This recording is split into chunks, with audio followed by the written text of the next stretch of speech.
Most High is going to be with us. We're going to get into service, and Shamaryah, we are in your hands. Just give me a heads up so I can live stream to Facebook. Con. All right, you can go ahead and start the stream now. Okay. Shalom, y'all. All praise to the Most High, man. Like I said, I pray that testimony and that witness really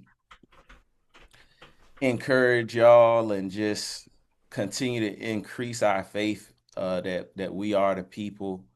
And I pray maybe one day as well, we all continue to, because we kept track of our history. We knew where we came from. We knew what lines we came from. We knew, who's our fathers and things like that were. And we lost that. Most of us can't go back past two generations, which I couldn't until the Most High led me to this individual who married into our family to help.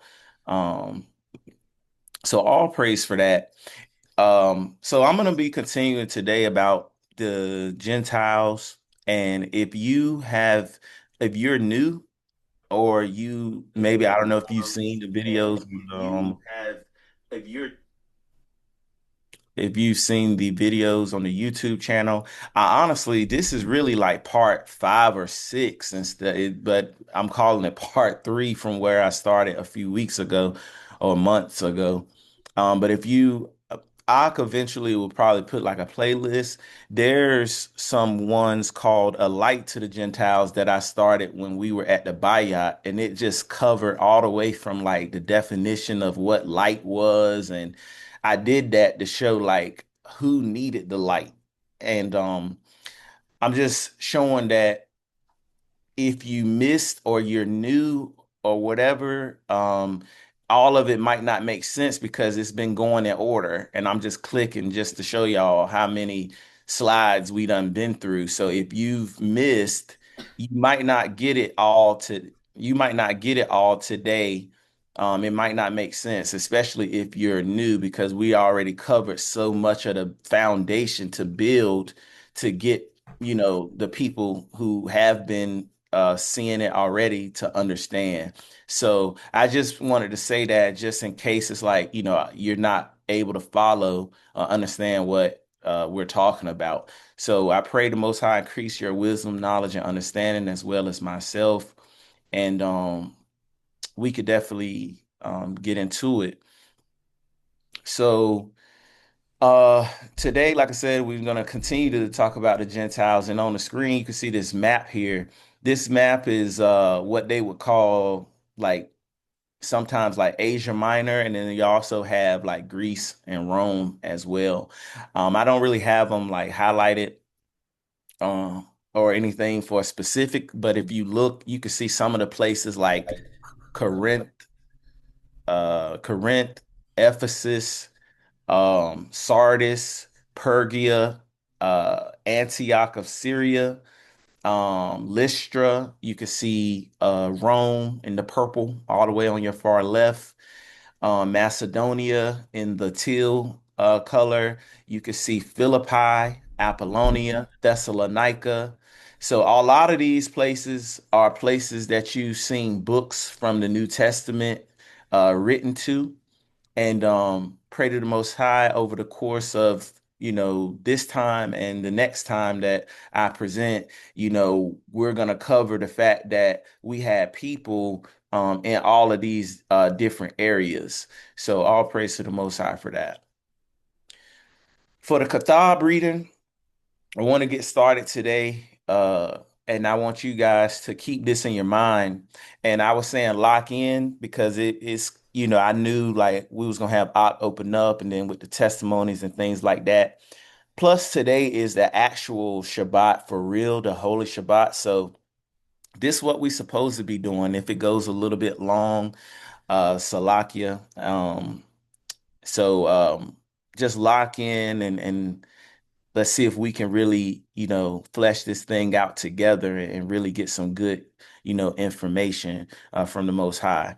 So the first for the Kathab, I wanted to cover this parable, the parable of the prodigal son. And It's they let him back in.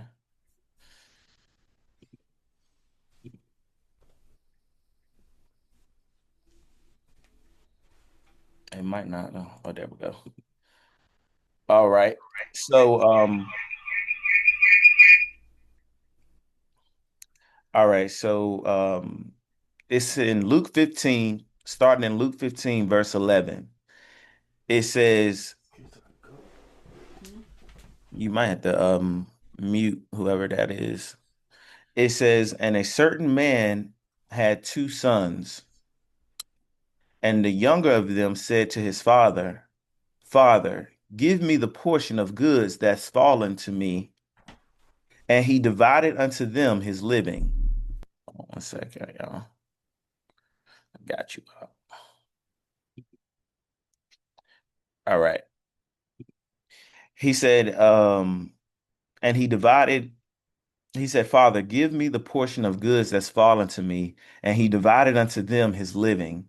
And not many days after the younger son gathered all together and took his journey into a far country, and there wasted his substance with riotous living.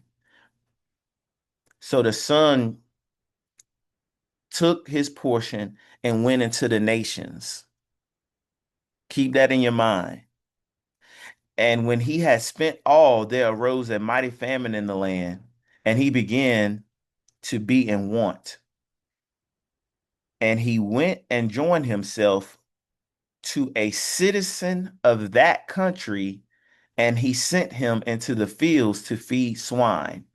Listen to that again. He went and joined himself to a citizen of that country, and he sent him into the fields to feed swine. And he would fain have filled his belly with the husk that the swine did eat, and no man gave unto him. And when he came to himself, he said, How many hired servants of my father's have bread enough to spare, and I will perish with hunger? And I will arise and go to my father, and I will say unto my father, I have sinned against the Shemayim or heaven, and before you, and am no more worthy to be called thy son. Make me as one of your hired servants.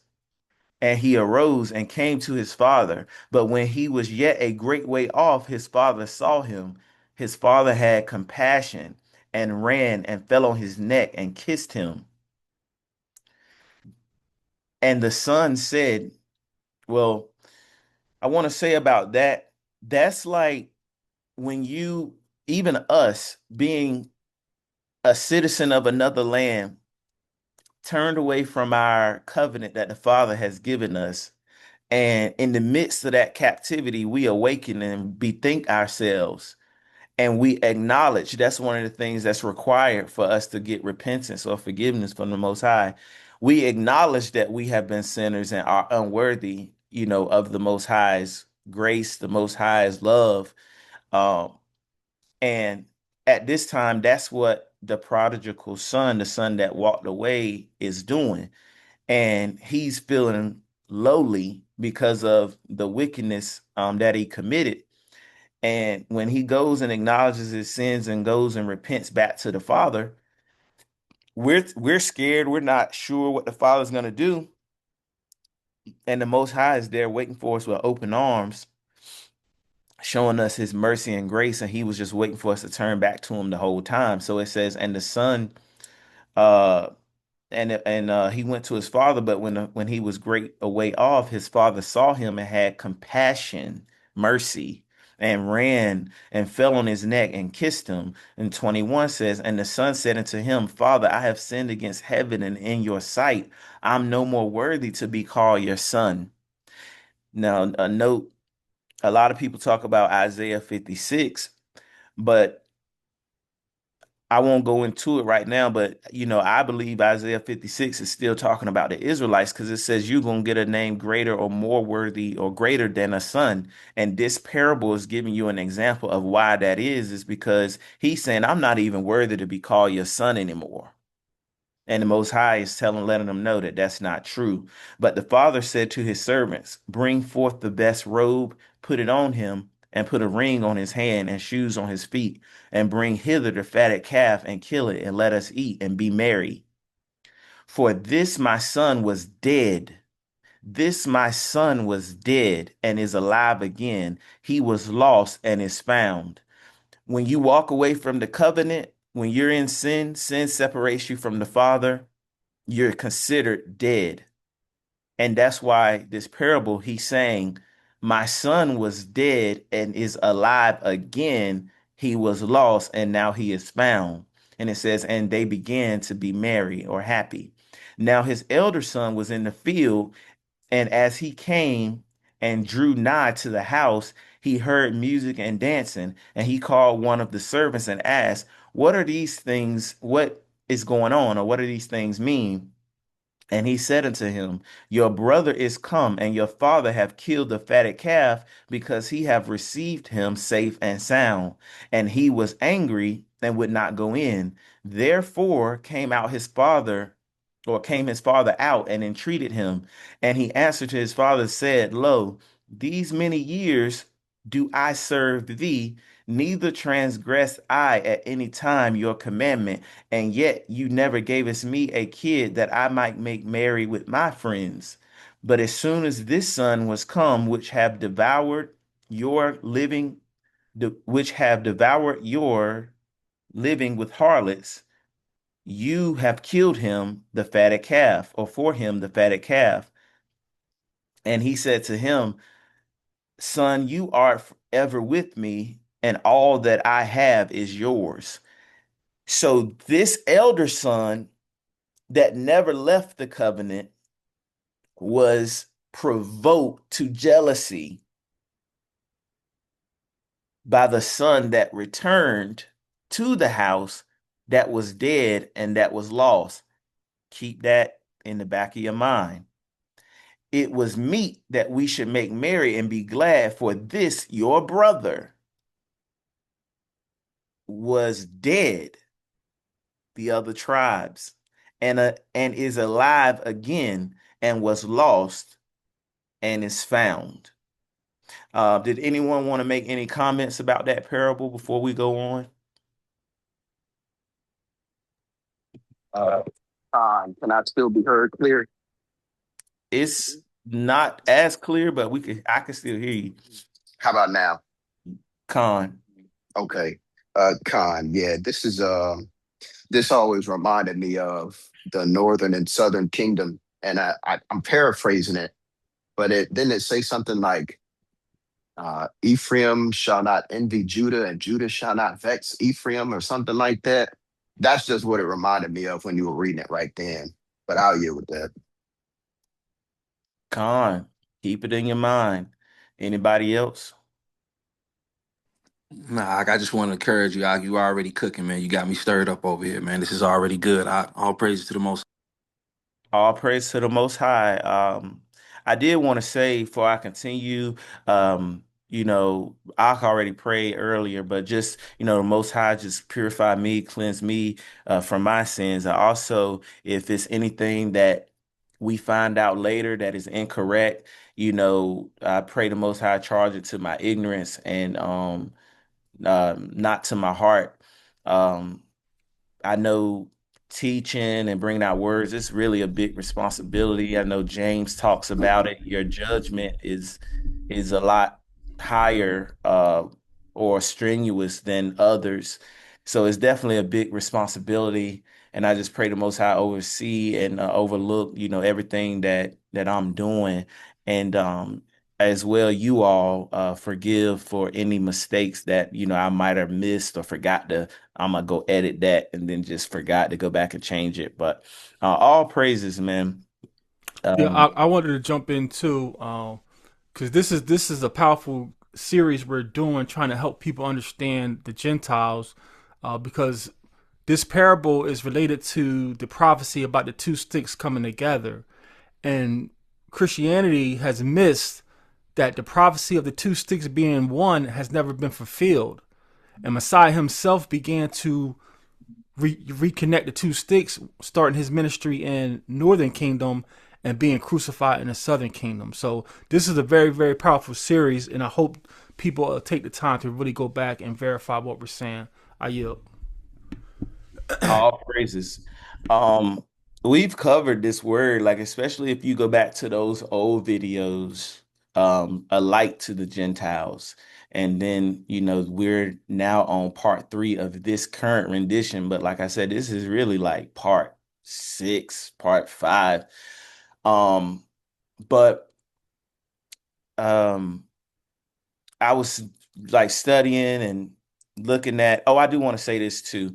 All praise to the Most High for all the brothers and sisters who have done great work on any of these topics and helping wake people up, helping provide knowledge to myself. And I want to say that to the people that's in camps, people that's on the street, people that's on the internet, people that's in other assemblies.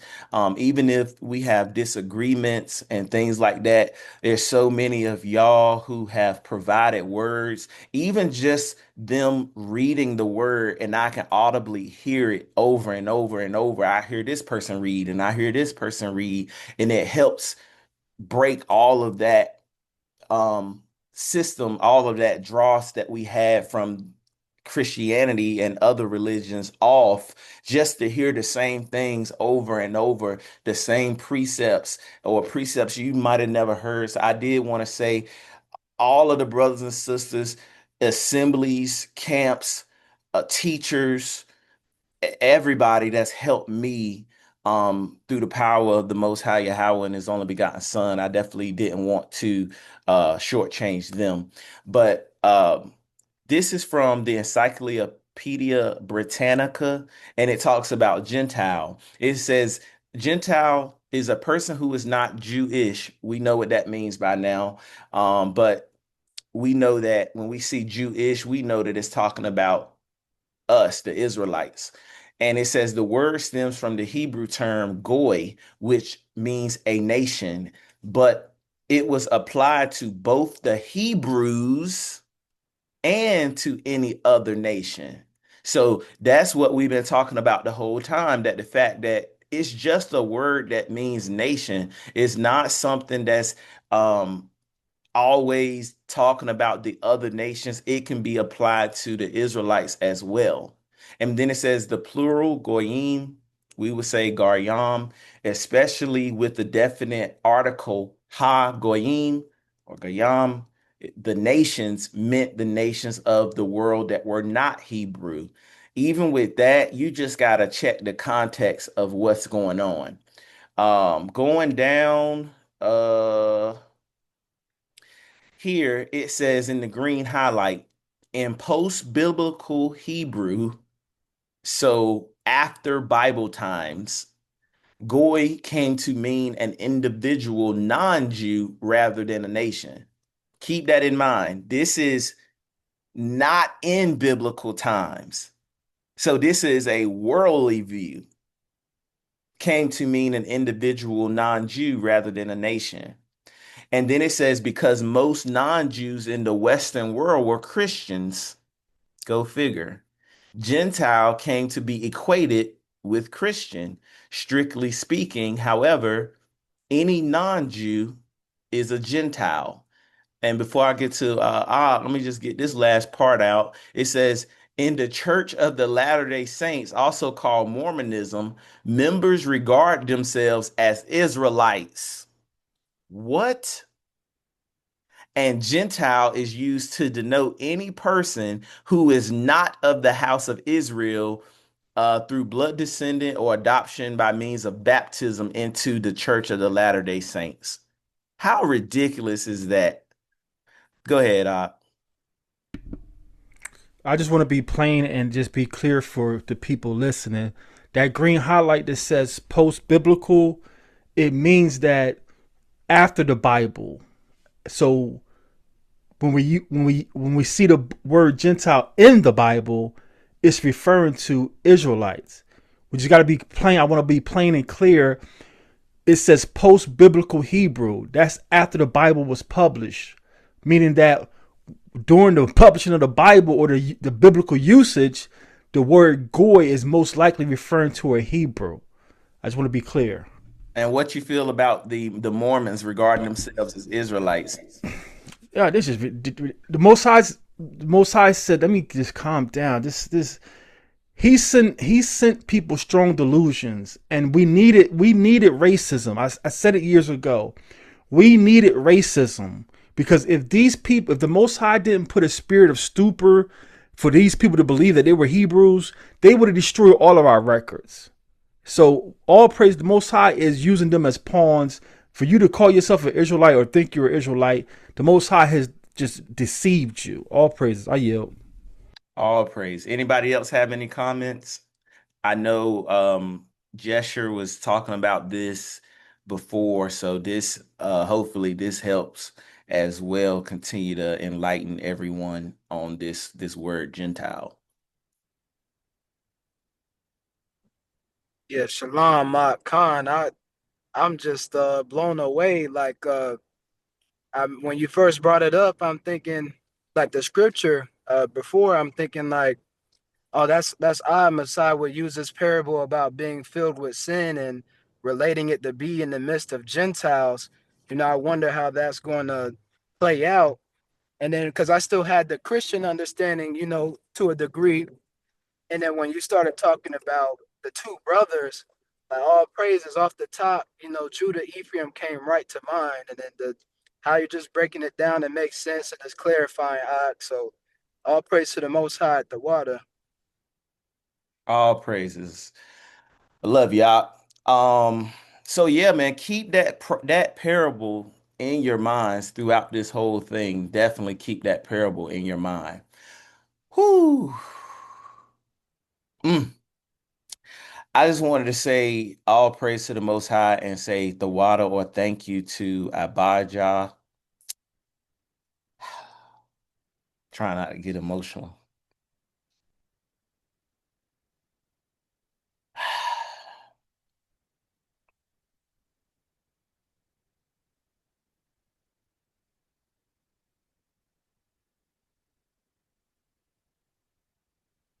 Oh man.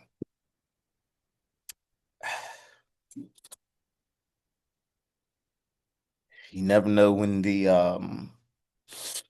spirit is just gonna hit you.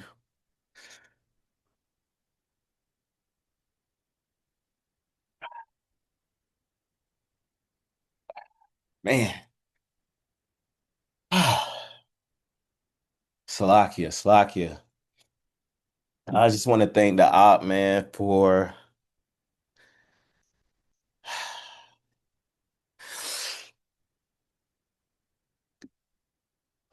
once.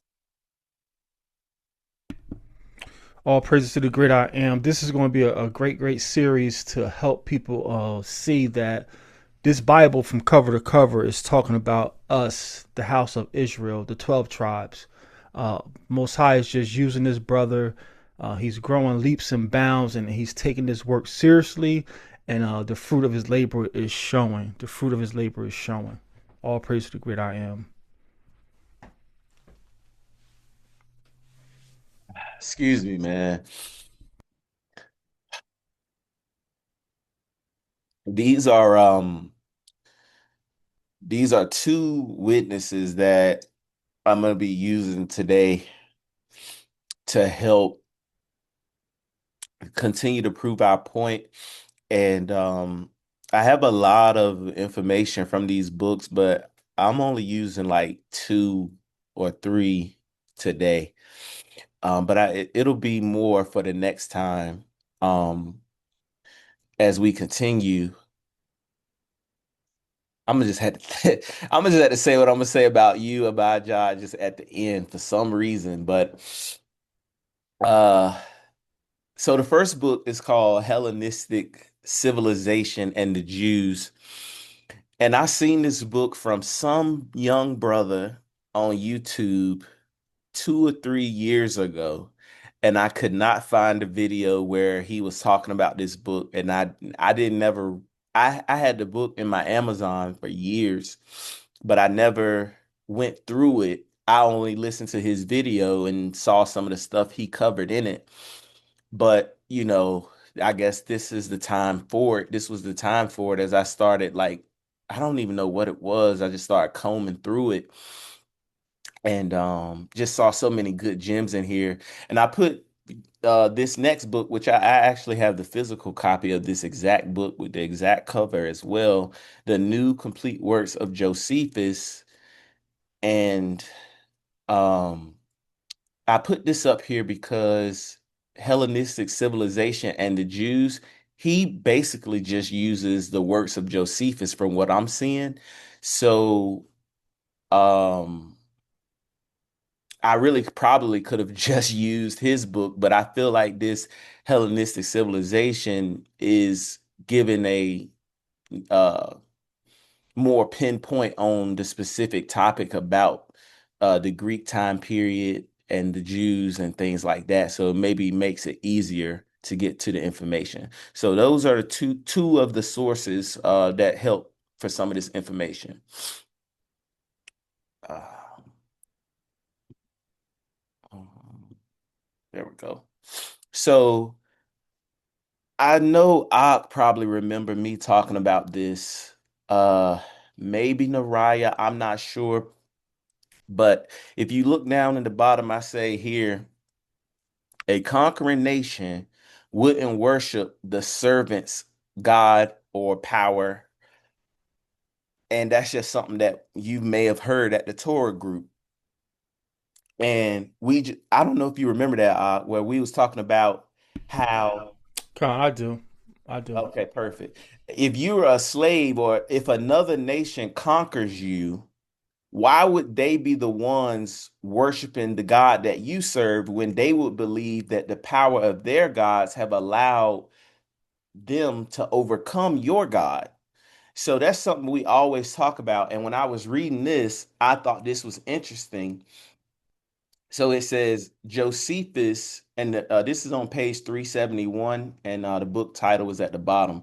It says Josephus tells of the Greeks of Asia Minor, specifically Iona, who wished to prevent the Jews living in their cities from observing their customs, forced them to desecrate the Sabbath by summoning them to their offices, making you go to work or summoning them to their offices on that day, confiscated the sacred money and marked to be sent to Jerusalem, and imposed upon the Jews the defrayal of urban taxes. You had some out? Nah, you got it. You got it. A military service tax and liturgies from the same sums, right? And then it says, if the Jews are really of our community, if you're really American, let them honor the gods whom we honor. Y'all see this? This is powerful because it's saying we're not trying to worship that God that they say they serve. They're in our community. We letting them live here. So they should honor the gods that we have. This right here should just really end the whole class because that would tell you why would he wrote books to Ephesus, Greek, Corinth. These are Greek cities. Why would the Ephesians, the book of the Ephesians, and we're not even supposed to really be talking about them today, but it just covers the whole point that these people couldn't be actual Greeks that he was writing to because the Greeks are saying, we want y'all to worship and honor our gods whom we honor. And one more, and then we'll get y'all comments. It says, what impelled the Greeks to oppose the Jews? Because national hatred in the modern sense did not exist in the ancient world. So normally they not even tripping. They don't even care what God you serve. And it's much less religious hatred. The Greeks were familiar with many foreigners, other foreigners from abroad who settled in their cities, but had found no need to carry a violent attack against the others.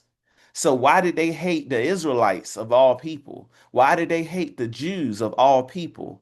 The answer is that the Jews did not resemble the other strangers. The Jews did not resemble the other aliens. The Jews did not resemble the other nations. Deuteronomy, the Most High said we're going to be a peculiar people. So can I jump in here real quick? Uh-huh. Josephus is a great historian because he is a Levite, a true Levite, but we still have to filter his information because he was a rabbinic Jew. He didn't necessarily speak against Yahushua, but he definitely didn't follow Yahushua. So his reply here, the reason why the Greeks hated us is not in line with prophecy. The reason why the Greeks hated us is because they wanted a beast that the Most High said he was going to send against us. Because right here he contradicts himself. He's saying that the Greeks were familiar with many foreigners, but then you're saying that we were foreign. We were more foreign than the other nations. So it still don't make sense. Just because we're not like the other nations, if the Greeks are so educated, they should be more than willing to learn of us. But the simple fact was, the Father told us, when you break my commandments, I'm sending these beasts after you, and Greece was one of those beasts. So I just want to correct Josephus here. And I definitely wanted to add that as well, that the Most High told us that this was going to happen when you break his covenant, break his commandments. And it's like no matter what land you travel to, you notice that we're always the ones that has been persecuted. And that is true. It's like you are used to many gods and many other foreign people, but it's something about us. Obviously, it's our disobedience and the Most High, but the way that we live is just irking you that bad. And it's just what Ak is saying, from what I gather from what you're saying, it was deeper. It was deeper and simple and plain to the promise that the Most High made, that if you go against the Most High, then the Most High was going to allow these other nations to conquer you. Um, but I just thought these 2 points here was powerful in the fact that um, the conquering nations of Rome, when we're talking about Cornelius and Rome itself and Greek itself, they wouldn't come and worship the servant's God. And those books that are written to those places wouldn't be directed to the actual Gentiles from another nation. It would have to be directed to the Israelites, who the actual book is talking about. So any other comments about this particular part?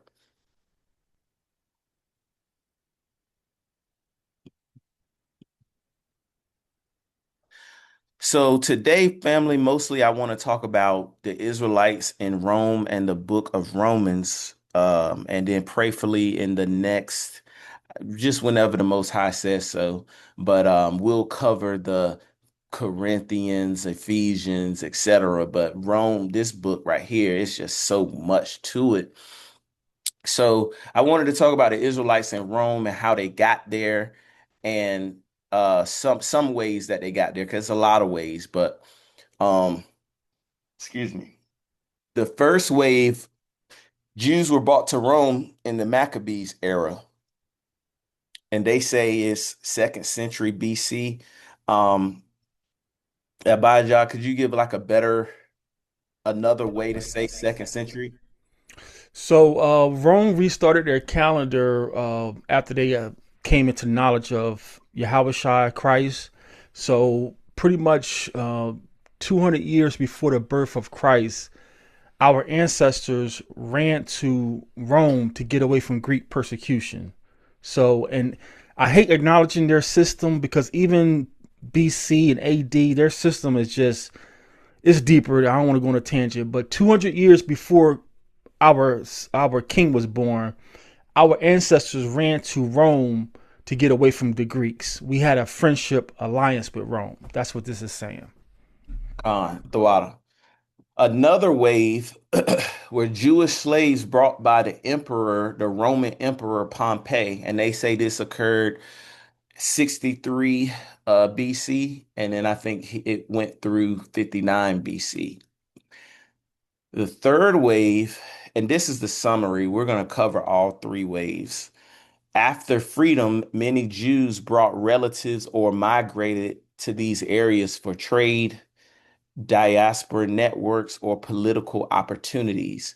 And it says by the time of Augustus in 27 BC to AD 14, Rome had many Jewish or Israelite synagogues, which is just a place where the Israelites would meet for their Sabbath to do like what we're doing today, Torah studies and things of that nature. So let's cover the first wave like Ott was talking about. This is from First Maccabees chapter 8 to see the Jews wave to Rome, wave 1. It says in consideration, this is chapter 8, First Maccabees, verse 17. In consideration of those things, Judas chose Eupolemus, the son of John, the son of Achos, and Jason, the son of Eleazar, and sent them to Rome to make a league, supposed to be league, but I have leave there, so that's one of those mistakes, I believe, Salakia, of enmity and confederacy with them, to make a league with Rome of enmity and confederacy with them, and to entreat them that they would take the yoke from them, because at this time the Greeks were in rule and the Romans were coming on the scene pretty strong. So they wanted the yoke of the Greeks off of them. And instead of relying only solely on the Most High, they went, unfortunately, to the Romans. And it says here, for they saw that the kingdom of the Grecians did oppress Israel with servitude. And it says, they went therefore to Rome, which was a very great journey, and came into the Senate and spake and said, uh, Judas Maccabees with his brethren and the people of the Jews have sent us to you to make a confederacy and peace with you, and that we might be registered your confederates and friends. So this is one of the first instances of how we could see our brothers, the Jews, Southern Kingdom, Judah, Benjamin, Levites, um, in Rome. Obviously, as well, we know that the Northern Kingdom at this time had already been scattered for years, way beyond, and we covered a lot of the Northern Kingdom in part 2. So, and they're still covered today too, but it's just more of an intermingling. Some is Northern Kingdom, some is actually Jews as well from the Southern Kingdom at this point. Wave 2. This is going to be a video about Emperor Pompey capturing Jerusalem and having Israelites serve as servants or slaves in Rome. When Roman troops rushed into Jerusalem, the capital of Judea, they were unaware that they were about to meet the most extraordinary people they had ever tried to conquer.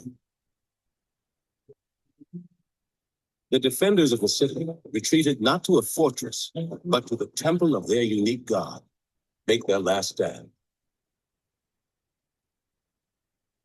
According to the historian Josephus, when the Romans attacked the temple, their commander, Pompey, was amazed by the behavior of the Jewish priests. Pompey could not but admire that they did not at all intermit their religious services, even when the temple was being attacked on all sides. Nor, indeed, even when the temple was actually being taken, did they leave off the divine worship that was appointed by their law. For the temple priests, performing the rituals that honored their God was more important than life itself. I did want to say two things. Obviously, captivity, we got to deal with false depictions of our people. So, salak for that.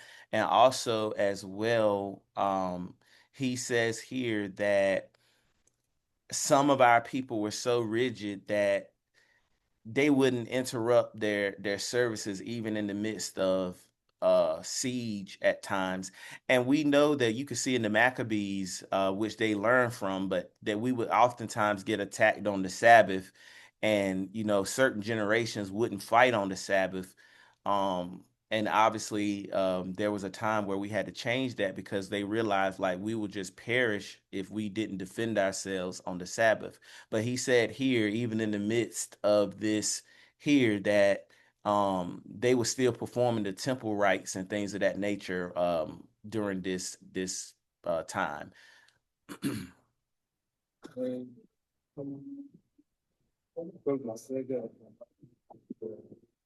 For centuries, reports that the Jews believed there was only one God in the universe had fascinated the other peoples of the ancient world. And the Jews' temple in Jerusalem was famous far and wide for the amazing rituals the priests performed to worship their God. The Roman general Pompey was among those who was intrigued by the Jews' unusual religion. He was particularly curious to see what their mysterious God looked like. According to Josephus, as soon as the Roman general gained control of the city, he went inside the temple in search of its most sacred sanctum, the Holy of Holies, where the God of the Jews was reputed to live. There was nothing that affected the nation in all the calamities that they were under, as that their holy place, which had hitherto been seen by none, should be laid open to strangers. For Pompey went whither it was not lawful any to enter but the high priest himself.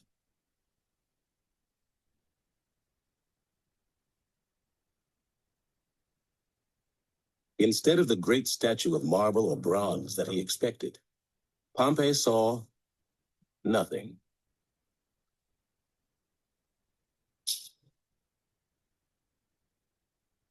According to the Jews, their God was so great that he could not be captured by an idol or any other man-made image.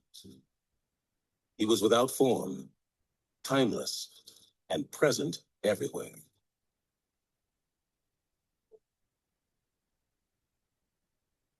To Romans like Pompey, it was incomprehensible that the Jews would be so dedicated to worship of a single God. Like the rest of the ancient world, the Romans had a huge pantheon of gods, but their most deeply held belief was that might made right. That conviction had won the Romans control of an enormous empire. To them, Judea was only a tiny piece in a great strategic puzzle. They needed to conquer Judea in order to gain easy access to Egypt.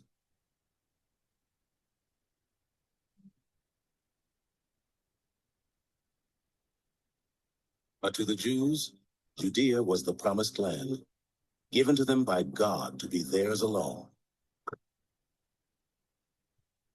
This clash of cultures between the Romans and the Jews would lead to a vicious and bloody conflict that would last 200 years. Even worse for the Jewish people, it was a conflict of the pit Jew against Jew, as never before. Romans come into power, and it stimulates an immediate debate among the Jews about whether to revolt against them or not to revolt. And effectively, from the very beginning, there were Jewish groups that basically wanted to revolt, and others which cautioned and said, well, we really don't need to go so far. So what happens is that these groups are vying with one another constantly in the period of Roman rule. So all praises for that, man. That is giving a short depiction or account of, I said emperor, but like I said, y'all, I'm gonna say some stuff that's not gonna come all the way out right. So forgive me in advance. But the Roman general Pompey and his siege and attack on our land, and it's funny, he went into the holies of holies. He wanted to see what our quote unquote God looked like, and he didn't see anything there. He didn't see a statue, a monument, because obviously we know that Yahweh is a spirit and we worship him in spirit and truth, and they can't understand that. And it says that they have a pantheon, meaning they have many gods.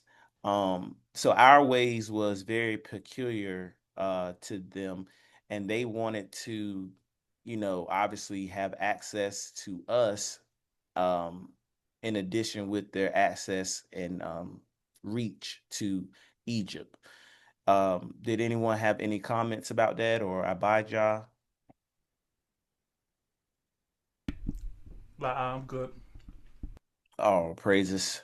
And then the third wave is just the fact that it says here in that same book, Hellenistic Civilization and the Jews, it says there were undoubtedly synagogues in every town that had a Jewish population.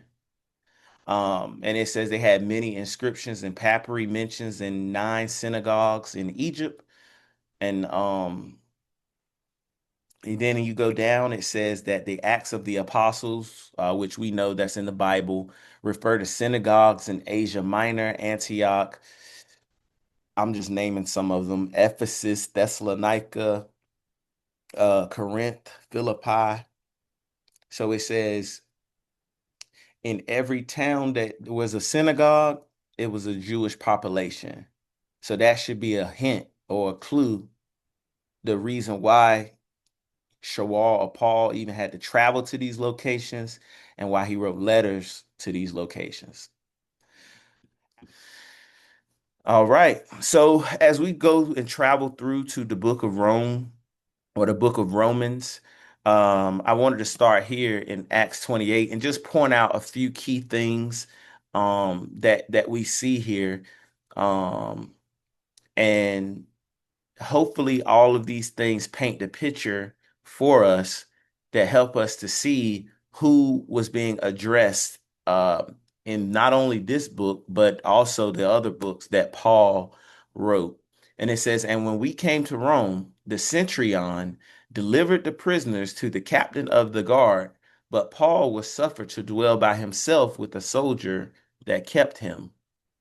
He says, and it came to pass that after 3 days, Paul called the chief of the Jews together. He didn't call Romans, he called the chief of the Jews together. And when they were come together, he said to them, men and brethren, though I have committed nothing against the people or the custom of our fathers, the Israelites, yet was I delivered prisoner from Jerusalem into the hands of the Romans. So you can see here, though Paul went to Rome here, he called the chief of the Jews together to give them an update on the situation that was going on. Focus there is the audience. The audience is the focus. It says, verse 23, and when they had appointed him a day, there came many to him into his lodging, to whom he expounded and testified the kingdom of the Most High, persuading them concerning Jesus, or Yahweh Shah, both out of the law of Moses and out of the prophets, from morning to evening. So he's called the chief of the Jews, and they're going over things concerning the Christ, the Messiah, out of the law of Moses and the prophets. And then some of them believed the things that were spoken, and some didn't.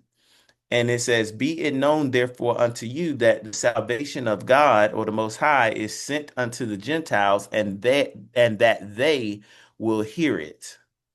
So this is him letting them know that if we were to go deeper, we go deeper into the scripture, he's letting them know that it's already been prophesied that the ears and eyes of certain Israelites was going to be closed.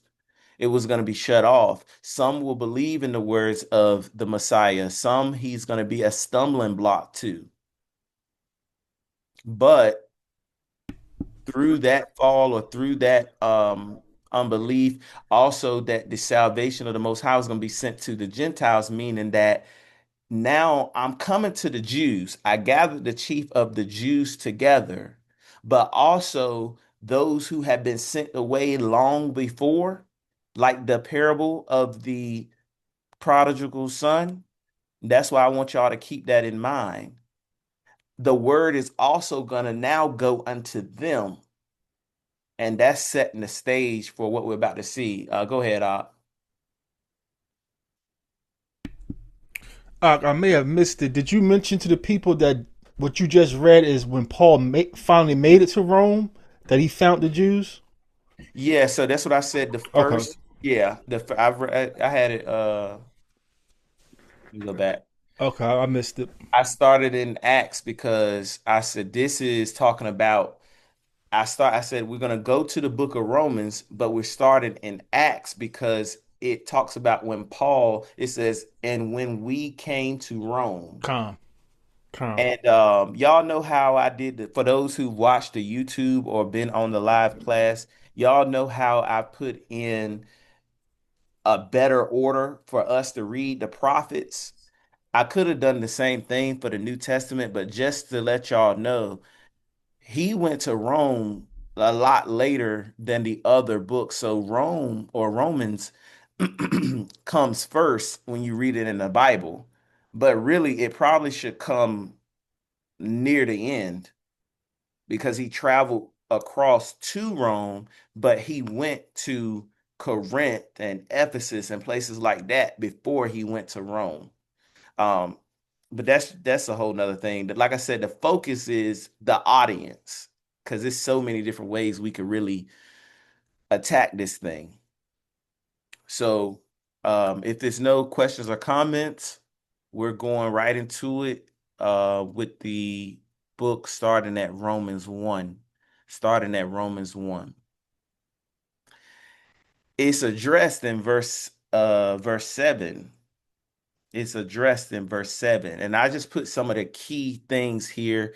And then there's going to be a few chapters where I go a little bit further. But here I just wanted you all to see everything we've been building up to this point because a lot of us lack that foundation. So we just skip right through to the new so-called New Testament. We see these words and we see these things and we just skip right over them, or we have the Christianized Eurocentric definition of what is being said. So I pray that all of the witnesses that we have been bringing from all the way from the light of the Gentiles until now, but even today, explaining to you guys what the definition of saints means, that this makes more sense. And it says, to all that be at Rome, beloved of God, called to be saints, called to be saints.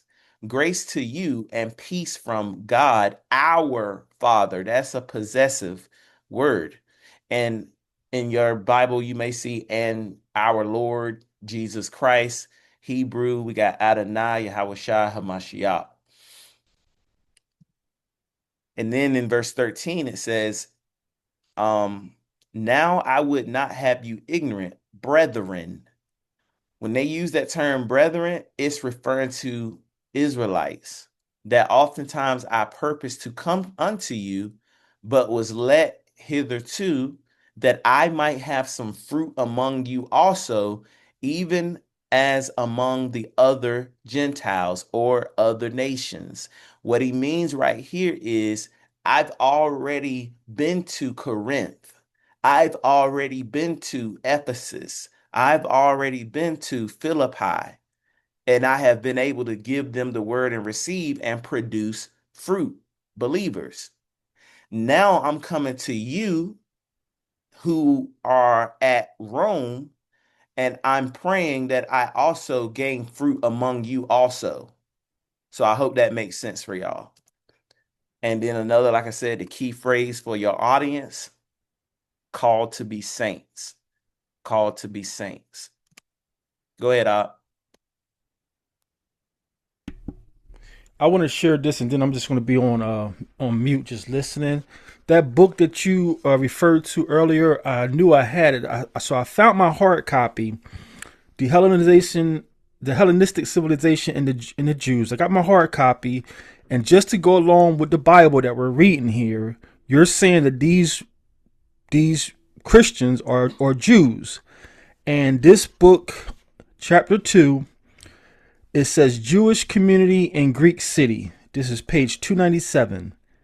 Chapter 2, page 297. It says, um, and probably no single Jew remained outside the bounds of his organization, except those who had voluntarily excluded themselves from the generality and had abandoned both the Jewish community and Judaism in order to become assimilated among the Greeks. Hellenizing Jews of this type were to be found in every locality, and we have no means of determining their number. This is matching the Bible.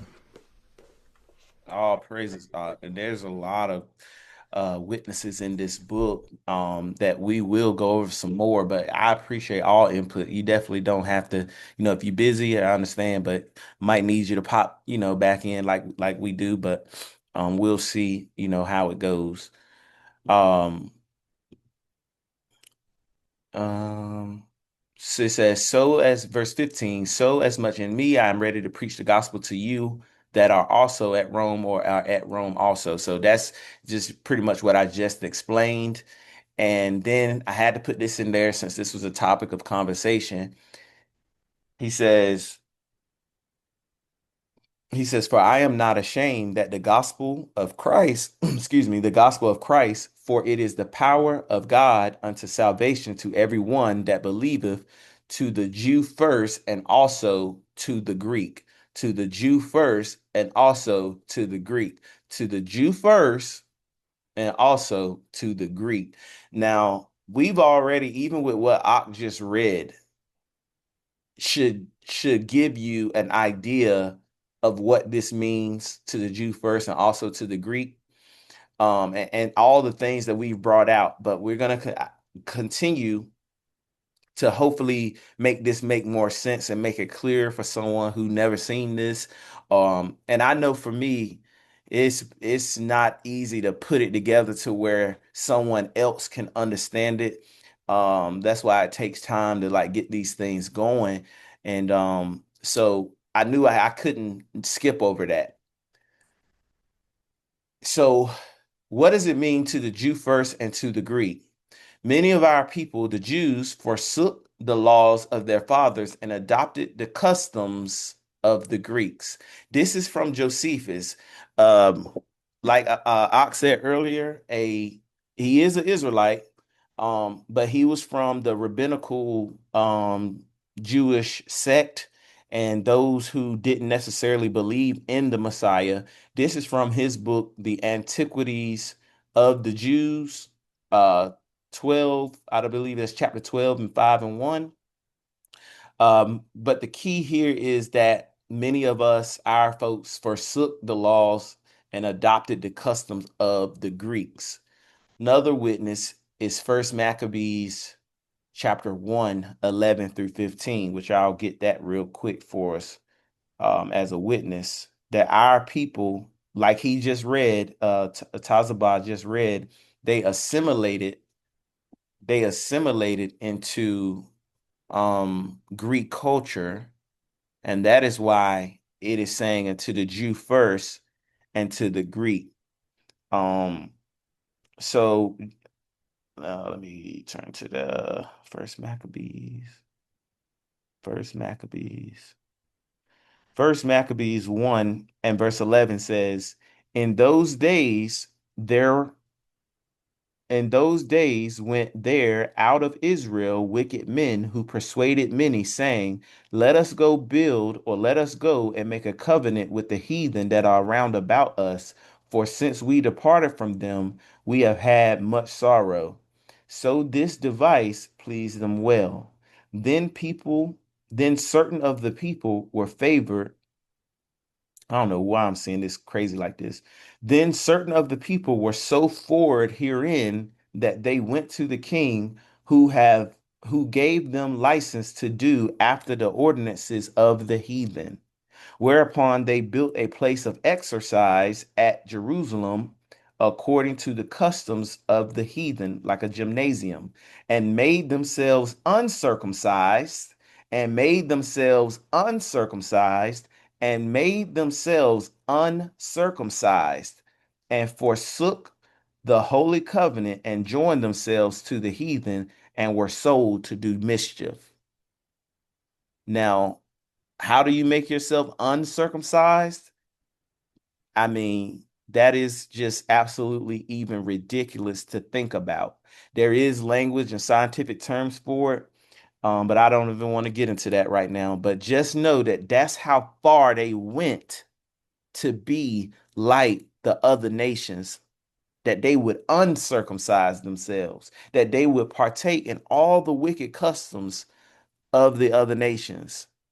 And that's why when you see that term to the Jew first, those who remained in the covenant, and to the Greek, those who forsook the covenant. But now, like the prodigal son, they're trying to return back to the covenant. And the last witness is Acts 6 and 1. Acts 6 and 1. Go ahead, Op. Moving around.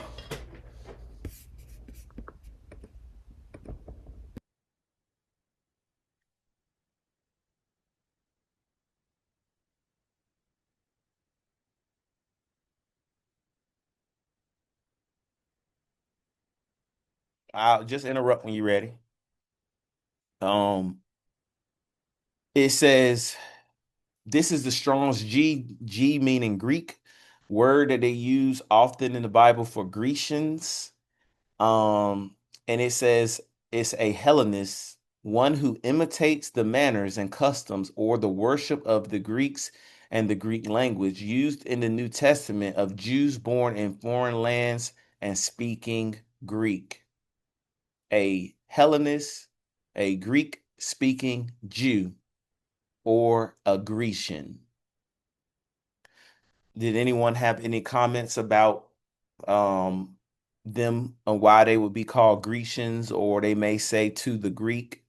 And when you think about it, why would he even just specify the Greek? What about all of the other nations, the Hamites, the Cushites, the Gergesites, and all of the other people? He specifically used this term because of what was going on in that time period.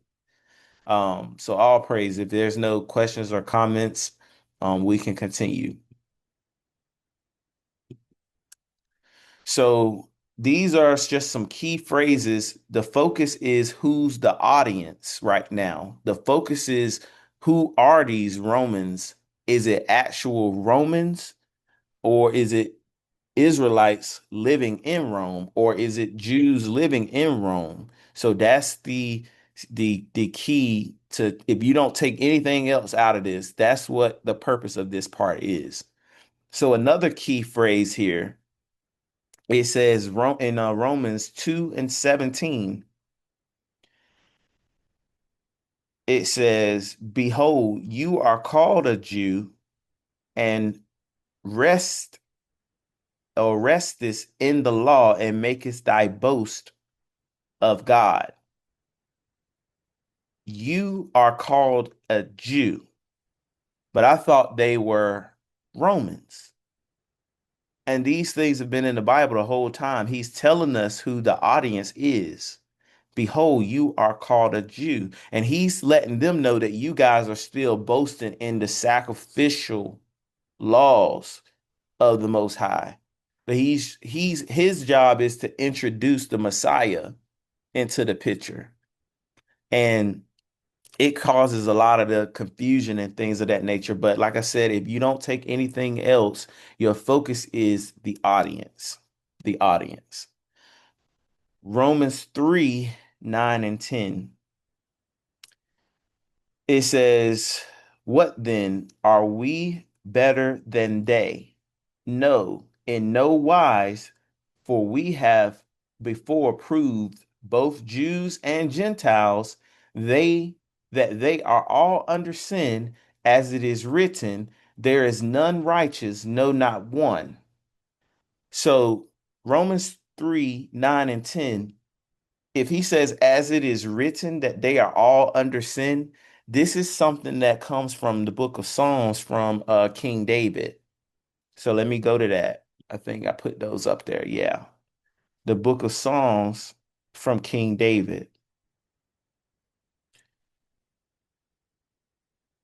Because the way that they use it now, they'll say, there's none righteous, no, not one. So no one can keep the law. Therefore, don't even try to keep the law. They take that one phrase and add all of that to it.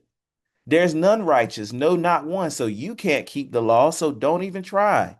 Don't try to keep the law because you can't do it. There's none righteous, no, not one. That's not the context of what Paul was writing this phrase for.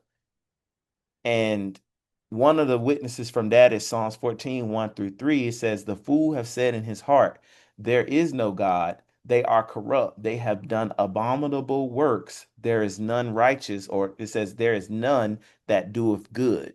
There is none that doeth good." And then we drop down to 53. Can you hear me? We can now. Yes, sir. Slaki, I just want to support what you just said to bring some true context to that verse. There's none righteous, because who was called righteous with wife gave Said, birth to? Somebody was called righteous, and he gave birth to Messiah's cousin. Anybody uh, remember? yeah, Zechariah and his Zacharias and wife. Elizabeth. Right. So, like you're saying, when the Christians try to take us to this verse and saying, "Oh, the law can't be, you can't be righteous," no, the context is we have all the Israelites have fallen short. We have disappointed the Most High. Not that you can't be righteous with the law. It's just we kept falling and missing it. So I just want to support what you said, that that's not the true context how the Christian use it. The water. I really appreciate any and all input. All praises. It says, verse 53, "The fool have said in his heart, there is no power, no God. Corrupt are they, and they have done abominable iniquity. There is none that doeth good. There is none that doeth good." And I think I might have put the wrong thing on here. It's just verse 1. It's just verse 1 for that. Let me just change it. Let me just change it just to make it right. Verse 1. So then we want to go to Romans 8. Romans 8. Romans 8. Because really right here is what I want to really get into. I really wanted to talk about Romans chapter 11, but I didn't want to skip over other key things in Romans in order to get to Romans chapter 11. So to get to Romans chapter 11, I did want to cover verse chapter 1, chapter 2, some in chapter 3, and then the end of chapter 28 is going into the subject matter, and we really want to give great context to this thing. So hopefully by the time we get to 11, then it makes more sense. And these things, y'all know how Paul is, how Paul writes. It's not always the easiest to explain with the translations and the English, all of the Christian dogma that we have into our minds. But prayerfully with the Most High, I did the best I could with the witnesses and that someone else can also understand. So it says, and we know, verse 28, and we know that all things work together for good to them that love God, Yahweh, to them who are called according to his purpose. To them who are called according to his purpose, for whom he did foreknow, so who he knew from the beginning, he also did predestinate to be conformed to the image of his son, that they might be firstborn among many brethren. Moreover, he whom he did predestinate them, he also called, and whom he called, them he also justified, and whom he justified, he also glorified. Verse 31. What shall we say then to these things? If the Most High be for us, who can be against us? He that spared not his own son, but delivered him up for us all, he shall not be with him. He shall not, how shall he not with him also freely give us all things? Who shall lay anything to the charge of God's elect? We covered that word bachar for elect a few weeks back. It is the Most High that justifieth. Who is he that condemneth? It is Christ that died, yea, rather that is risen or risen again, who is even at the right hand of God, Yah, who also maketh intercession for us. And I'm going to explain these. Who shall separate us from the love of Christ? Shall tribulation, distress, persecution, famine, nakedness, peril, or sword, as it is written, for thy sake we are killed all the day long, we are accounted as sheep to the slaughter. Nay, in all these things we are more than conquerors through him that loved us. For I am persuaded that neither death nor life, nor angels, nor principalities, nor powers, nor things present, nor things to come, nor height, nor depth, nor any other creature shall be able to separate us from the love of Yah, or God, which is in Christ Jesus our Lord, or Yahweh Shai HaMashiach. So let's get some witnesses to some of the things he said here. Those who are called according to his purpose. Called according to his purpose. Isaiah 41. Isaiah 41 and verse 9. It says, you whom I have taken from the ends of the earth. Let me read verse 8. But you, Israel, are my servant, Jacob, whom I have chosen, the seed of Abraham, my friend. You, whom I have taken from the ends of the earth, and called thee from the chief men thereof, and said unto thee, you are my servant, I have chosen thee, and not cast thee away. So the Most High just made it plain and clear. Israel, or you could use the word Jacob, is who he's chosen and who he has called. That's clear. Same words, same verbiage. Isaiah 43:1. For now, thus saith Yahweh that created thee, O Jacob, and he that formed thee, O Israel. Fear not, for I have redeemed thee. I have called thee by thy name. You are mine. So again, Jacob, the Israelites, the 12 tribes are who the Most High has called. So when Paul writes in Romans, those who he foreknew, those who he predestinated, those who he called according to his purpose, we are supposed to already, he's assuming you're supposed to already know the audience. You're supposed to know Isaiah. And if we didn't, he oftentimes himself is quoting Isaiah or the other prophets. So I hope that makes sense. And again, if you got comments or witnesses or questions, feel free to put in the chat or unmute.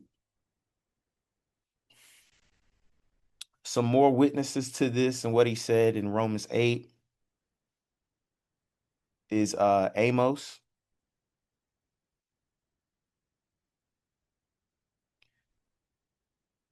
Amos 3:2.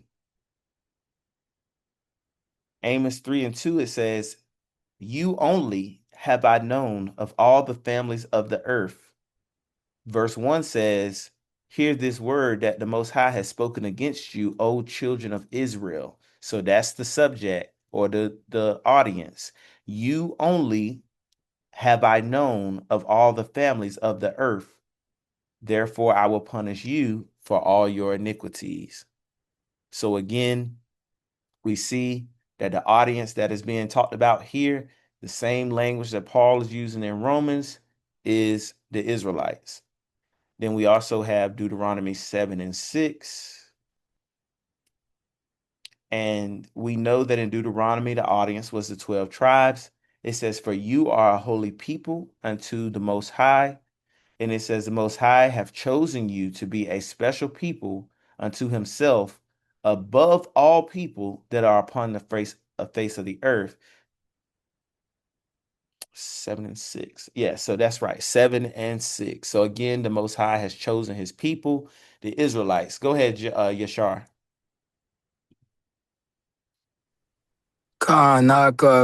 Salaki, I'm kind of tuning in and out. Though I heard Abijah say he brought up a point about one of the previous scriptures you listed about how the people Abba only called the people righteous, like Yasharallah. So therefore, when it's talking about his righteous, it's and pertains to Yasharallah. Am I quoting that the right way? Right. And Yes. okay, and I just wanted to ask and pertains to that. I haven't really talked about this though. It's been a scripture that I came past, and it's just kind of from that same connotation when it talks about Peter seeing the blanket drop from the sky down to the ground, and Most High tells him, "Don't call unclean what I've called Kadash."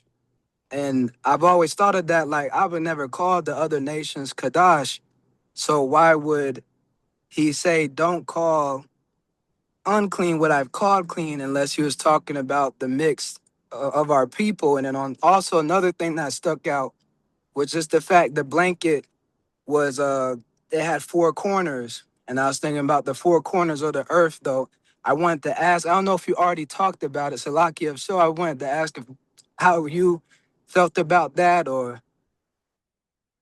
kind The of what your thoughts were about that script. con we did. I think it's in part like two, part one. It's in here. That was like one of the first ones where we was talking about Cornelius. So I don't know if you can see the screen, but um yeah, we definitely talk about Peter talking about uncommon and unclean in Acts chapter 10. So we definitely cover that. And yeah, you're right. And it tells you in there um that vision, he was talking about these three men that were coming to see Peter on behalf of Cornelius, and they were from the from the not other nations, but from the other tribes. So you have two subjects that could be in the Testament, and you have Jews who knew they were Jews, but then forsook the covenant and thus became Gentiles. And then you have Northern Kingdom Israelites who had been gone and scattered, but then some of them, like Tobit, and etc., Cornelius, who remember the traditions of the fathers, the covenant, and they wanted to keep them. The Most High was letting Peter know to not forsake your brothers, though they are from another quote unquote nation, because each tribe is a nation. So that's what that vision was about.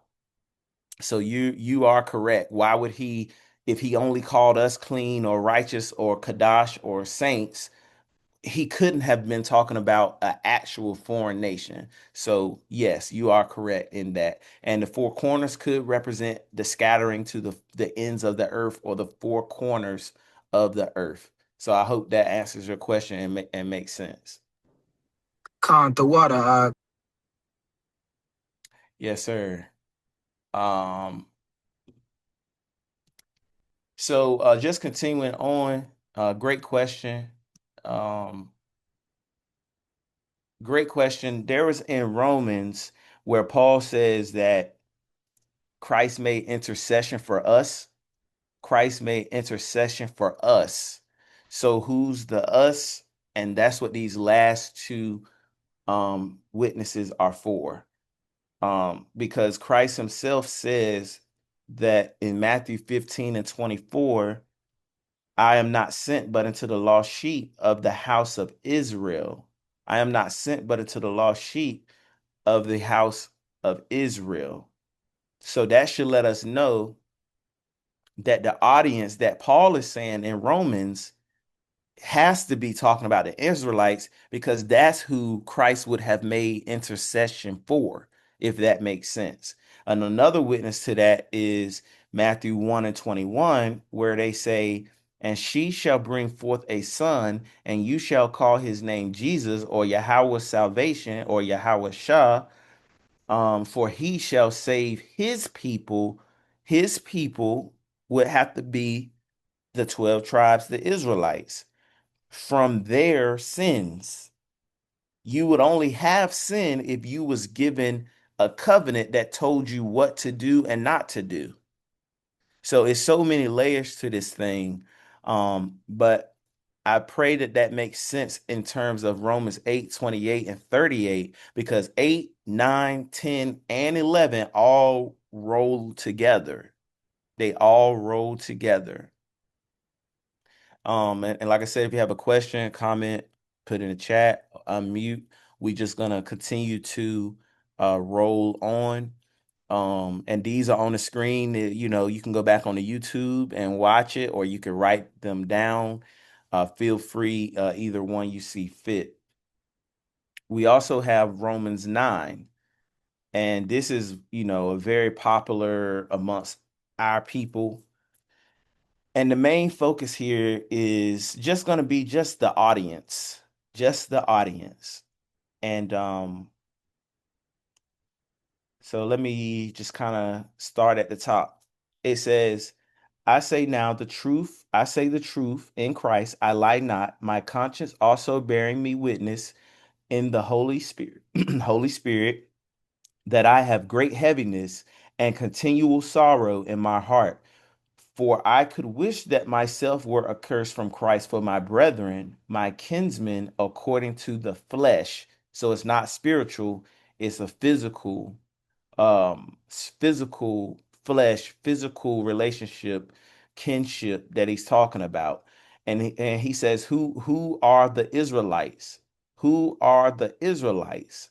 To whom pertaineth the adoption and the glory and the covenants and the giving of the law and the service of God and the promises. So all of those things belong to the Israelites. And if we roll back to chapter 8, he was talking about the Israelites. We roll back to chapter 3, he was talking about the Israelites. We roll back to chapter 2, he called them Jews who boast in the law. It must have been Israelites. And chapter 1, he called them saints. So Israelites. Hopefully we are seeing that, family. And he says, verse 5, who are the fathers and whom concerning the flesh Christ came, who is over all, the Most High blessed forever. Amen. Not though as the word of the Most High have taken none effect, for they are not all Israel which are of Israel. Now, a lot of people, let me read the next part and then explain. Neither because they are the seed of Abraham are they all children, but in Isaac shall thou seed be called. And this is similar to what you see in Galatians, because he actually went to Galatia before he went to Rome or wrote the book of Romans. And when it's talking about the Israelites, it's not just because you're born a fleshly Israelite that that you're receive salvation, or you're guaranteed a spot in heaven. That's why he's preaching the testimony of his son Yahweh Shai, or Yahweh Shah. We are to have faith in Yahweh Shah and keep the commandments that was given to us by our fathers. And those are our brothers, those are our sisters, fathers, and mothers Those are the Israelites. Also, you had people from other lands. Obviously, we've seen the Greek captivity period intermingling amongst Jerusalem and things of that nature as well. So it's a multifaceted thing. Lena says, powerful script. It all pertains to the Israelites. Khan, the water, sis. Khan, the water. Let me see if there's something else. I mean, I could just do the whole chapter, but while you're looking for that, I also want to point out this is a repeat for most of us veterans, but I challenge those who are new, trying to figure out if this Bible is about the Israelites. Go reread Paul's letters and physically count or write down how many times he used the phrase, it is written, or it was said in days of old. So every time you hear that phrase, it is written, or it was said in days of old, it's referring to the nation of Israel. Christians, not Christians. I yield with that. the water, I really appreciate it. And just on that note of what I just said, let's drop down to 24, verse 24, and get a little bit of that as well. It says, even us whom he have called, not of the Jews only, so those who remained in the covenant, those who were of the southern kingdom, those who of Judah, Benjamin, and Levi, not of them only, but also the Gentiles. And again, that word is just an English word. He would have just means not of those who are dispersed among the nations, not of those, and he's going to explain verse 25, as he saith also in OC, which is Hosea, which is also Hawashah, which means salvation. I will call them my people, which are not my people, and her beloved, which is not beloved or was not beloved. And it shall come to pass that in the day, in the place where it was said unto them, you are not my people, there shall they be called the children of the living Elohim, or power, or God.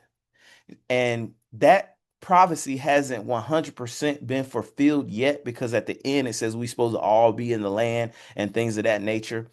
But he's letting you know through this prophecy that this is why I'm speaking not only to the Jews, but also of those to the Gentiles. And then he says Hosea, because he's letting you know that this quote unquote Gentiles is those who were sent away and called La'ah Amyah, or yeah, La'ah Amyah, La'ah Amyah, Lo Ami, not my people.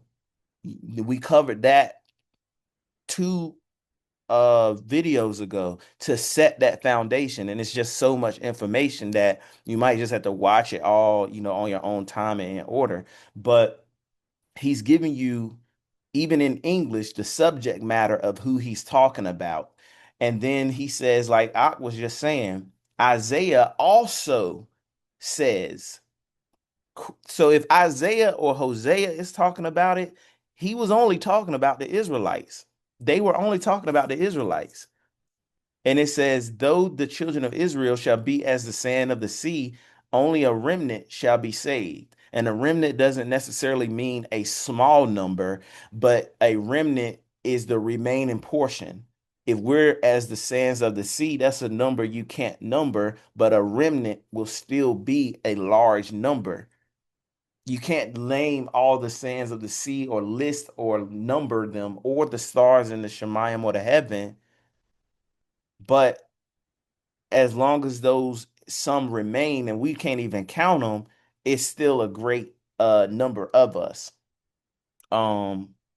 So that's all I have for chapter 9. Again, interrupt or unmute, type in the chat. We're getting close to the nitty-gritty of what I really, really hope that we would be able to get to today, and then cut it off at that point. So Romans chapter 10 is just continuing 8, 9, and 10 and 11. He starts 10 and says, brethren, again, that word brethren, my heart's desire and prayer to Yah, to God, for Israel, Yasha'Allah, is that they might be saved, is that Israel might be saved. Brethren, my heart's desire and prayer to Yahweh, La Yasha'Allah, for Israel, is that they might be saved. He's giving you the audience. He's telling you who he's writing to. And then it says, for they being ignorant of the Most High's righteousness are going out to establish their own righteousness, which we've witnessed that in Christianity, even in this time. They established their own righteousness. Ain't nothing wrong with celebrating, Christmas. It's about Jesus. Jesus is the reason for the season. Establish their own righteousness, have not submitted, subservient, humbled themselves unto the righteousness of God. Go not the way of the heathen. They're making up their own righteousness. For Christ is the end of the law for righteousness to everyone that believeth. I only wanted to bring this up as just to not skip over it. When it says Christ is the end of the law, Tazabah Shamaryah's covered it many times, but it's just a bad translation. And the word they use for end, it really means goal.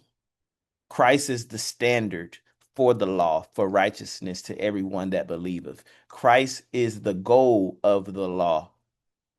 He is the thing that you strive towards. Not that he's the end of the law and that the law is done away with because Christ came and therefore now we don't have to keep the law. That's not what it's saying, just to be clear. But again, the main thing that I want you to take away, because each chapter could be its own lesson, is just that the audience was Israel. The audience was Israel. So yeah, I just have all of these right here, right on the screen, because this is the last scripture slide, I believe. And then I have some source slide, and then I have a 3-minute video, and then that's the end. So I just put all of these right up here together because I'm gonna read down and then I'll stop and explain the ones with verses that's highlighted in yellow or gold. And prayerfully, near the end of this chapter, this grafting in will make sense. And then we'll get some agricultural witnesses to olive trees being grafted as well. So hang in right there. I see we still got everybody going strong. I pray the Most High provide you the strength. I pray your hearts, minds, and ears are open for understanding. And let's continue. It says, verse 1, I say then, have God cast away his people? Remember, he talked about the Israelites in 8, 9, 10. Now we're on 11. So he says, I say then, meaning he's referring back to the conversation that he just been having. Have God cast away his people? God forbid. For I also am an Israelite, for the seed of Abraham, of the seed of Abraham, of the tribe of Benjamin. Excuse me. God have not cast away his people, which he foreknew. We talked about that in Isaiah. Who are the people he foreknew? Who are the people he called? Wote ye not what the scriptures say of Elias, how he maketh intercession to God for Israel, saying, Adonai, or Lord, they have killed thy prophets and digged down thine altars, and I am left alone, and they seek my life. But what saith the answer of God unto him? I have reserved to myself 7,000 men who have not bowed the knee to the image of Baal. Even so, then, at this present time, also there is a remnant according to the election of grace. So the Most High is saying that through the election of grace, Bachar, his chosen he always has a remnant of his people that's going to be in right standing with him, who is going to follow his ways, keep his laws, statutes, and commandments. And it's not through works or anything that they have done, it's through that he chose them. So I just wanted to explain that, and then drop down to 7,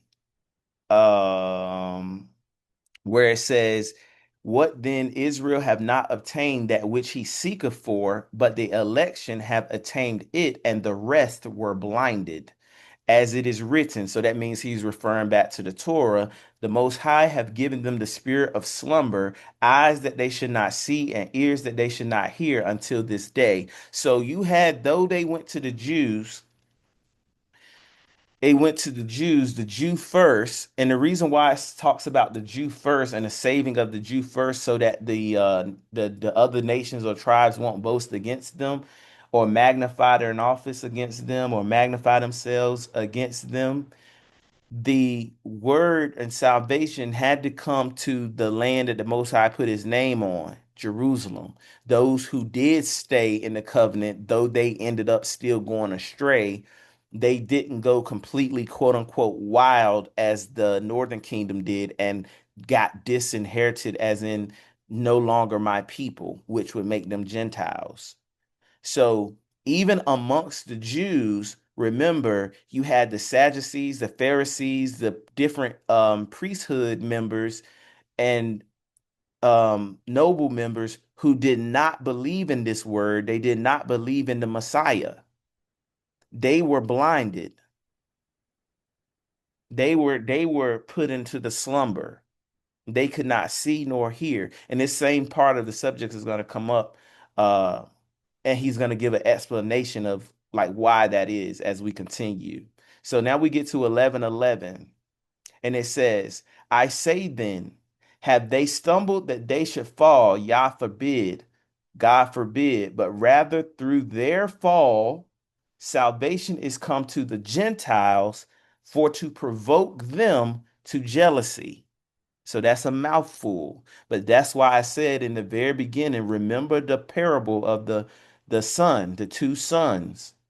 The son that had asked for his inheritance went into the other nations, lost everything, defiled himself amongst the swine, then comes back home. The son who never left home basically is saying, "You never did all this for me." He was provoked to jealousy. So through the fall of the southern, or parts of the southern, is come to the Gentiles. The salvation has come to them to provoke us, or them, the southern, to jealousy. He's not talking about the Israelites. If a Christian would say the Israelites, they didn't believe and they didn't receive, when it says he came into his own and his own received them not. They take that and run with it, because obviously there were many Israelites who did believe in the Messiah, and that can be its own class into itself. It's not saying that because they failed, this is how they teach it. Because the Israelites fell and missed the mark, now the Gentiles, meaning all other nations, which is a post-biblical term that we brought out in the beginning. So now all the other nations, actual Gentiles, other nations that's not of Israel, salvation now has come to them, and it doesn't matter if you're an Israelite anymore.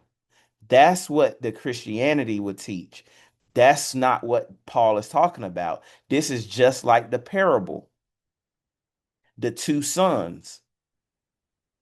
The salvation is come so all Israel can be saved. So some were blinded in part, that the message would go to the ones who were sent away, would believe.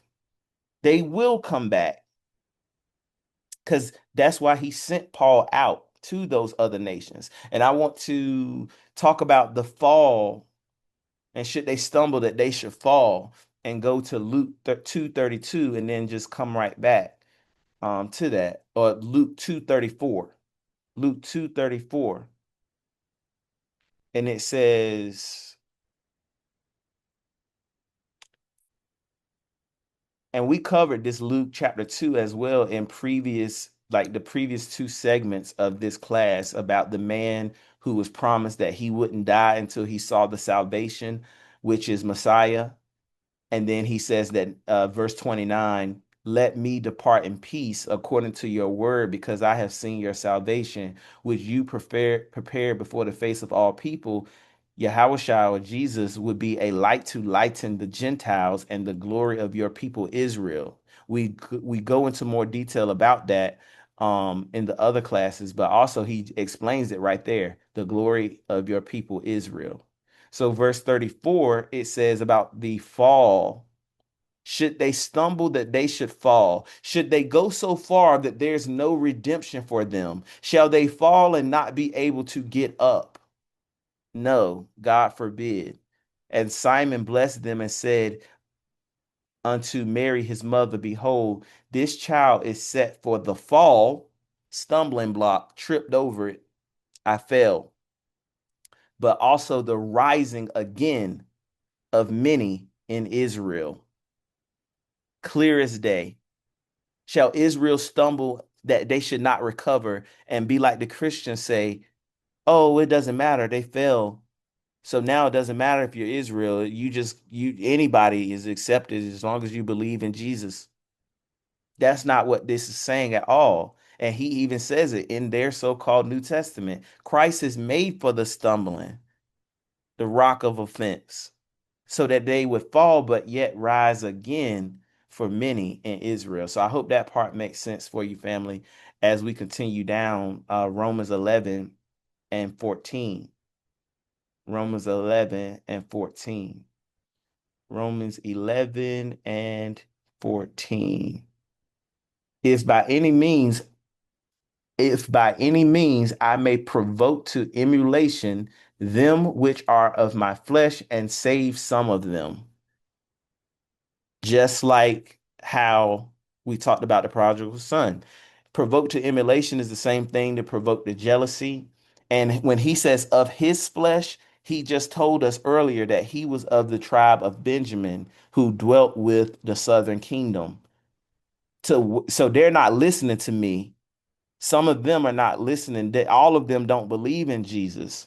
They don't believe in Yahushua or Yahushua. They don't believe in him.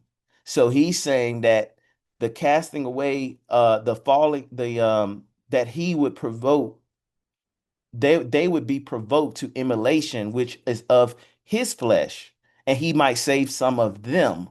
Not that it would provoke the to bring the other nations that would provoke Israel as a whole. He's talking about the difference of the two kingdoms that had been separated, northern and southern. So then we continue. Oh, well, to get that also Acts 13. To get that, go to Acts 13. And it says, start at 14 for context. It says, but when they departed from Pergia and they came to Antioch in Pisidia and went into the synagogue on the Sabbath day and sat down. We just saw that if you were in Antioch, Pergia, Pisidia, in the book, it said that any place where there's a synagogue was a high Jewish population. And it says, and after the reading of the law and the prophets, the rulers of the synagogue sent to them, saying, ye men and brethren, if ye have any word of exhortation for the people, say on. Then Paul stood up and beckoning with his hand said, men of Israel, and ye that fear the Most High, give audience. Let me make sure this is the right part that I wanted to read. And seven nations. Trying to see which part that I wanted. My bad.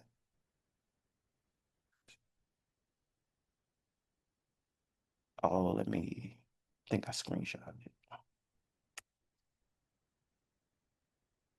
Okay, yeah. My bad. It's at 44. Here we go. So it says, and the next Sabbath day came almost the whole city to hear the word of Yah or God.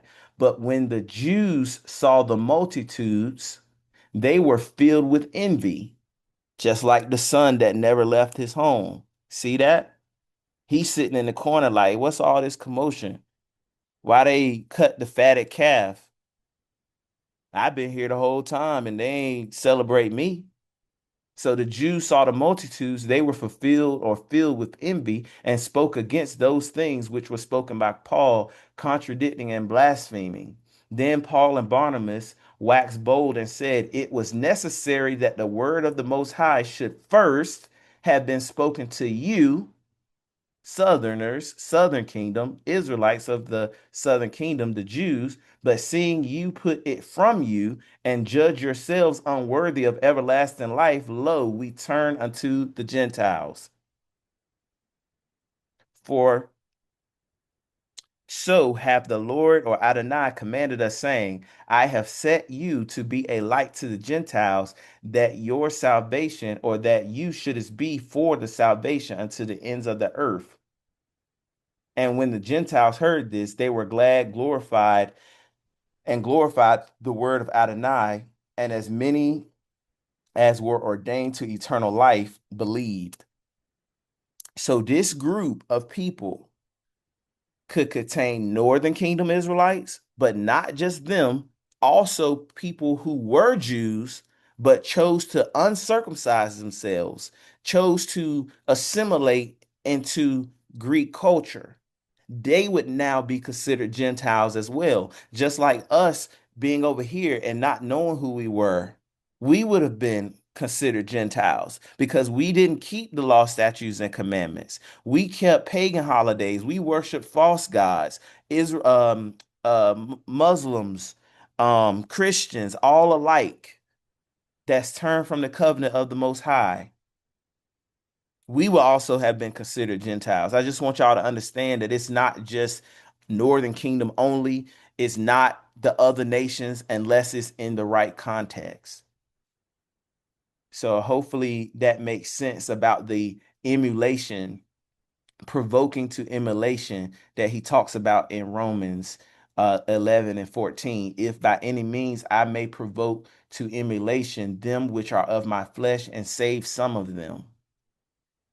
So going down to 16, for if the first fruit be holy, the lump is also holy, and if the root be holy, so are the branches. Then we take that, we go over to Jeremiah 2 and 3 to see who is this first fruit that the Most High is talking about. Who is this first fruit that the Most High is talking about?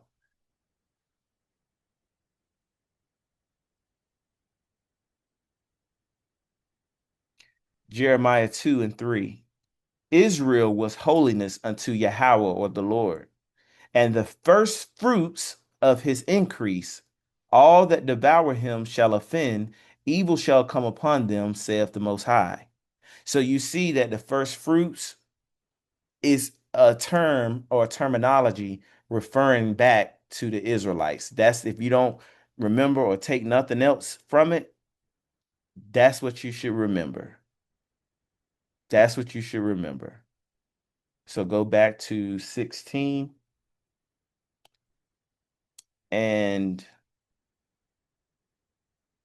let's drop down to 17. And if some of the branches be broken off, and you, being a wild olive tree, were grafted in among them, and with them partakers of the root and fatness of the olive tree, boast not against the branches, but if you boast, you bearest not the root, but the root thee. So the branches, in this case, we know Yahushua said, I am the vine, you are the branches, right? And the root of our foundation, of our covenant, was started between the Most High and Abraham. So then the Most High would clarify Abraham to Isaac, and then from Isaac to Jacob. And Jacob had 12 sons, thus making them the Israelites, right? So let me get Jeremiah 11 and 16, and then we'll go back and continue to expound upon that real quick. But Jeremiah 11 and 16, it says, Yahweh has called thy name a green olive tree. So he's letting you know the olive tree is just a parable for Israel, and of goodly fruit. With the noise of a great tumult, he hath kindled a fire upon it, and the branches of it are broken. So if the Israelite go astray, that's like a broken branch, a leaf or something just fell off the tree. The nations, our whole nations just start wilding out. So then the northern kingdom Israelites that were sent away during Amos, Isaiah, Hosea, those are branches broken off. Then the Jews who forsook the covenant and intermingled with the other nations, uncircumcised themselves, those are branches broken off. I know it's a lot, and I just pray that you follow, but also you got the scriptures there on the screen, and you'll always be able to go back and refer and re-watch the video as well. So continuing on, it says, basically when it's talking about boast not against the branches, but if you boast, you bearest not the root. That's not our way of living for us to be boastful against our people in that sense. You're not showing that root of Abraham, that root of Yahushua in us to boast against the other branches that may have been broken off. And it says, you will say the branches were broken off that I may be grafted in. Well, because of unbelief, they were broken off. When you go away from the covenant, you're broken off, that I might be grafted in. It says, and you standest by faith. Be not high-minded, but fear, have respect, reverence. For if the Most High spared not the natural branches, take heed lest he spare not thee. Those who remained in the covenant, if those didn't get spared, then take heed lest he spare not you also. Let me go down here, and it says 23. And they also, if they abide not still in unbelief, shall be grafted in, for the Most High is able to graft them in again. Just because you're broken off didn't mean that you couldn't be grafted back in again. Grafted into your own olive tree, though, and that's the key. It says, verse 24, for if you were cut out of the olive tree, which is wild by nature, and grafted contrary to nature into a good olive tree, how much more shall these, which be the natural branches, those who were of the circumcision, those who stayed in the covenant, now he's talking about not specifically just northern kingdom, but those who were of the covenant, which he said that they were natural, they basically the ones who didn't leave Judea. And then as the captivities come, they started intermingling, which we saw before. How much more is the Most High able to graft them in again to their own olive tree? So I hope that part, I know it's a lot, but the last one is 26 to give you the context of what he's talking about. 25, for I would not, brethren, that you should be ignorant of this mystery, lest you be wise in your own conceits, that blindness in part has happened to the nation until the fullness of the Gentiles be come in. Thus all Israel shall be saved, as it is written, there shall come out of Zion the deliverer, and turn away ungodliness from Jacob. For this is my covenant unto them, when I shall take away their sins. So even though the language may be confusing, And he's talking about grafting in a wild olive tree into a natural olive tree and branches broken off.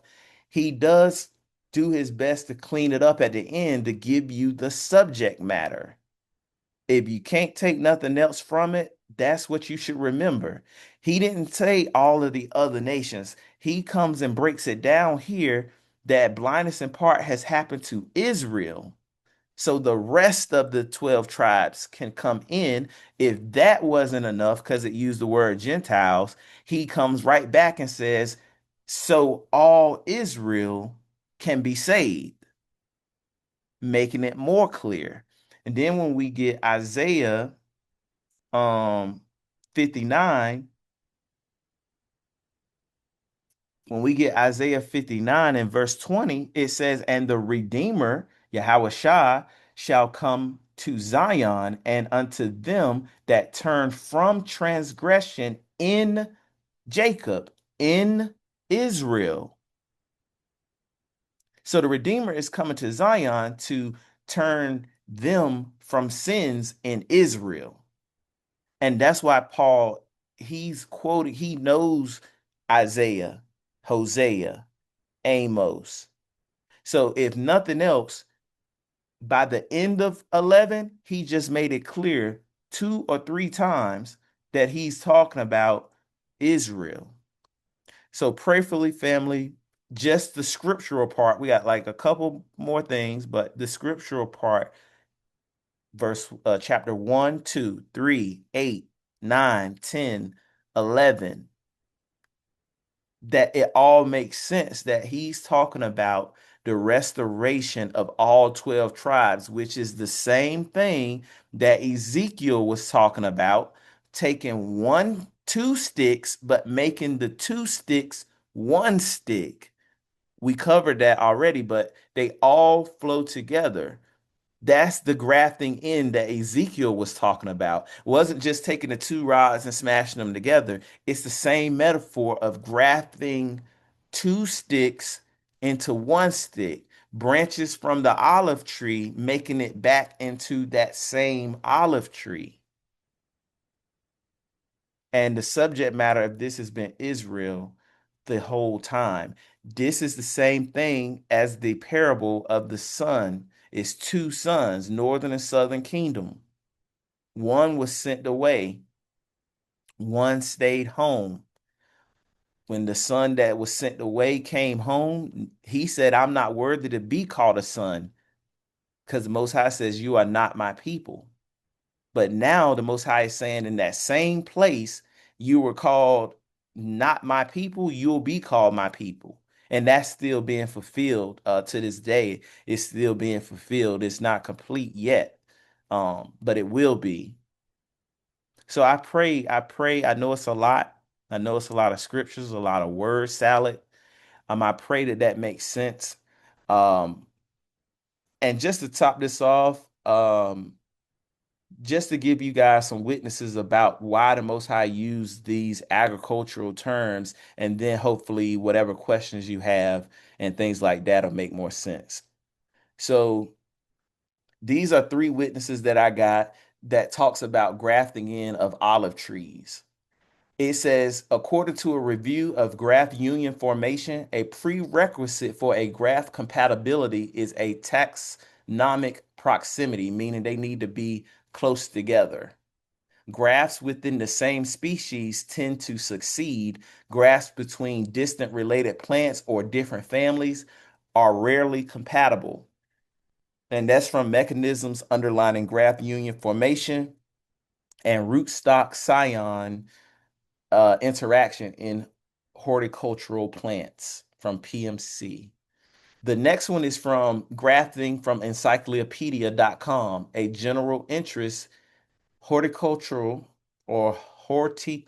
summary explains that grafting is most likely to succeed with plants that are very closely related, either varieties of the same species or members of the same genus or genus.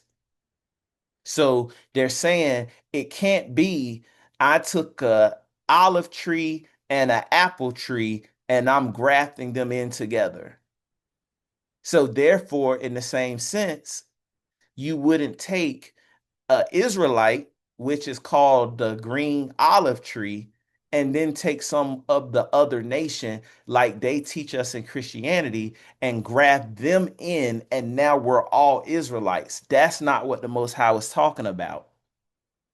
Last Witness, a peer-reviewed molecular study on grafting, notes that increasing genetic distance, grafting success gets less likely. So the further we are apart, the less likely we could be grafted back in together. And that graft between individuals from different plant families are usually not successful. I can't take uh Jacob and Moab and graft them together. I can't take Jacob and uh Ham and graft them together. So the Most High is using this agricultural term for a reason. And the last thing on the slide for this week, family, is how to graft the olive tree. The name of the title is right there at the bottom in white if you want to go on YouTube and search it more. But just check this video out as we close out, and then it'll be questions or comments or anything after this.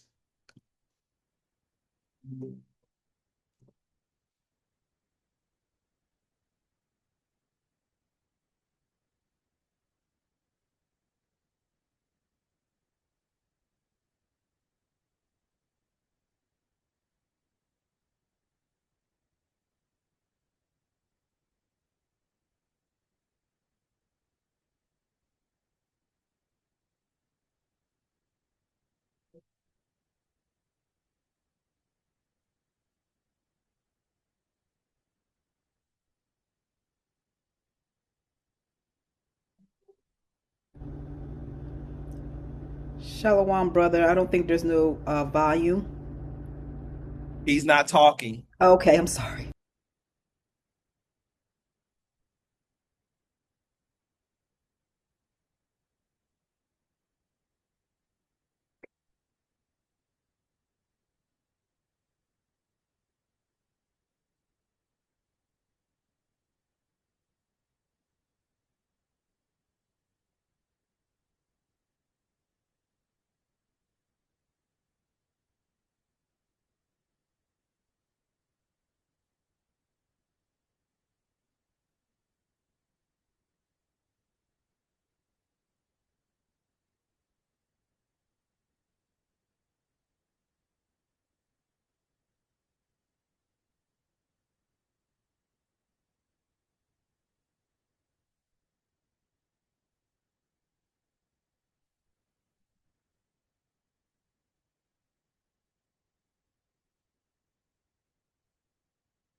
All praise to the Most High Yahweh and His only begotten Son Yahweh Shai.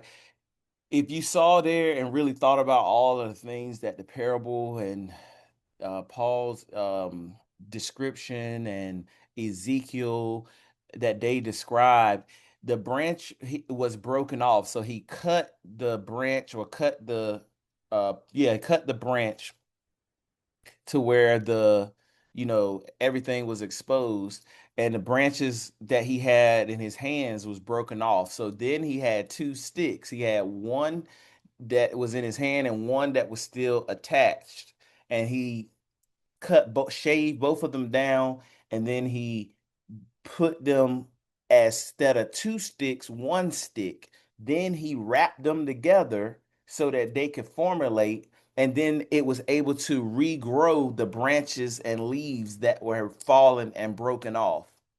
That's exactly what the Most High, his plan for the 12 tribes have been the whole entire time, is to bring us together, and not just Judah, Benjamin, Levi, and not just Ephraim with the 10 northern kingdom that have been scattered, but to have all 12 come together, and then under one rule, which is be through his son that he gave the power to rule over us from. So I pray that gave you guys some clarity, some understanding, or at least like get your brains going in the right direction. Because I know how I learn. I'll watch this videos 10 times so I could just keep rehearsing the language, the scriptures, etc. In my mind until I can explain it myself. So all praise with that. We got first question is Nariah, or comment from Nariah. Khan, can I be heard clear last time? Yep. Okay. All praises. Praise Yah for this class. And honors to you, Ak, for your diligence and sacrifice putting these classes together. This has seriously been one of the most edifying series uh, for me, in a sense of this is a dispute for the entire uh, nation, not only just of awakened Israelites, but a lot of people in the whole world will be edified by this information that you're bringing out. But I just wanted to just point out in regards to what you were just showing with that video of grafting of the olive tree. This is where the Torah gets involved, because there's a lot of misconceptions that the grafted in branch is referring to the Gentiles as well. But you go back to the Torah, and if you were to graft another part of a tree onto a different tree, now you're breaking the covenant where we aren't supposed to intermingle the seed. So I just wanted to point that out because I was thinking about that as you were talking about it. And there's, to my understanding, the Most High wouldn't take the grafting of of an apple branch and connect it to an orange branch. That would go against to what he was telling us not to do in the Torah when it came to mingling the seed. But I'll yield with that. All praises. Khan, absolutely. Not to mix seed together. And how much more his people if he talks about that with plants.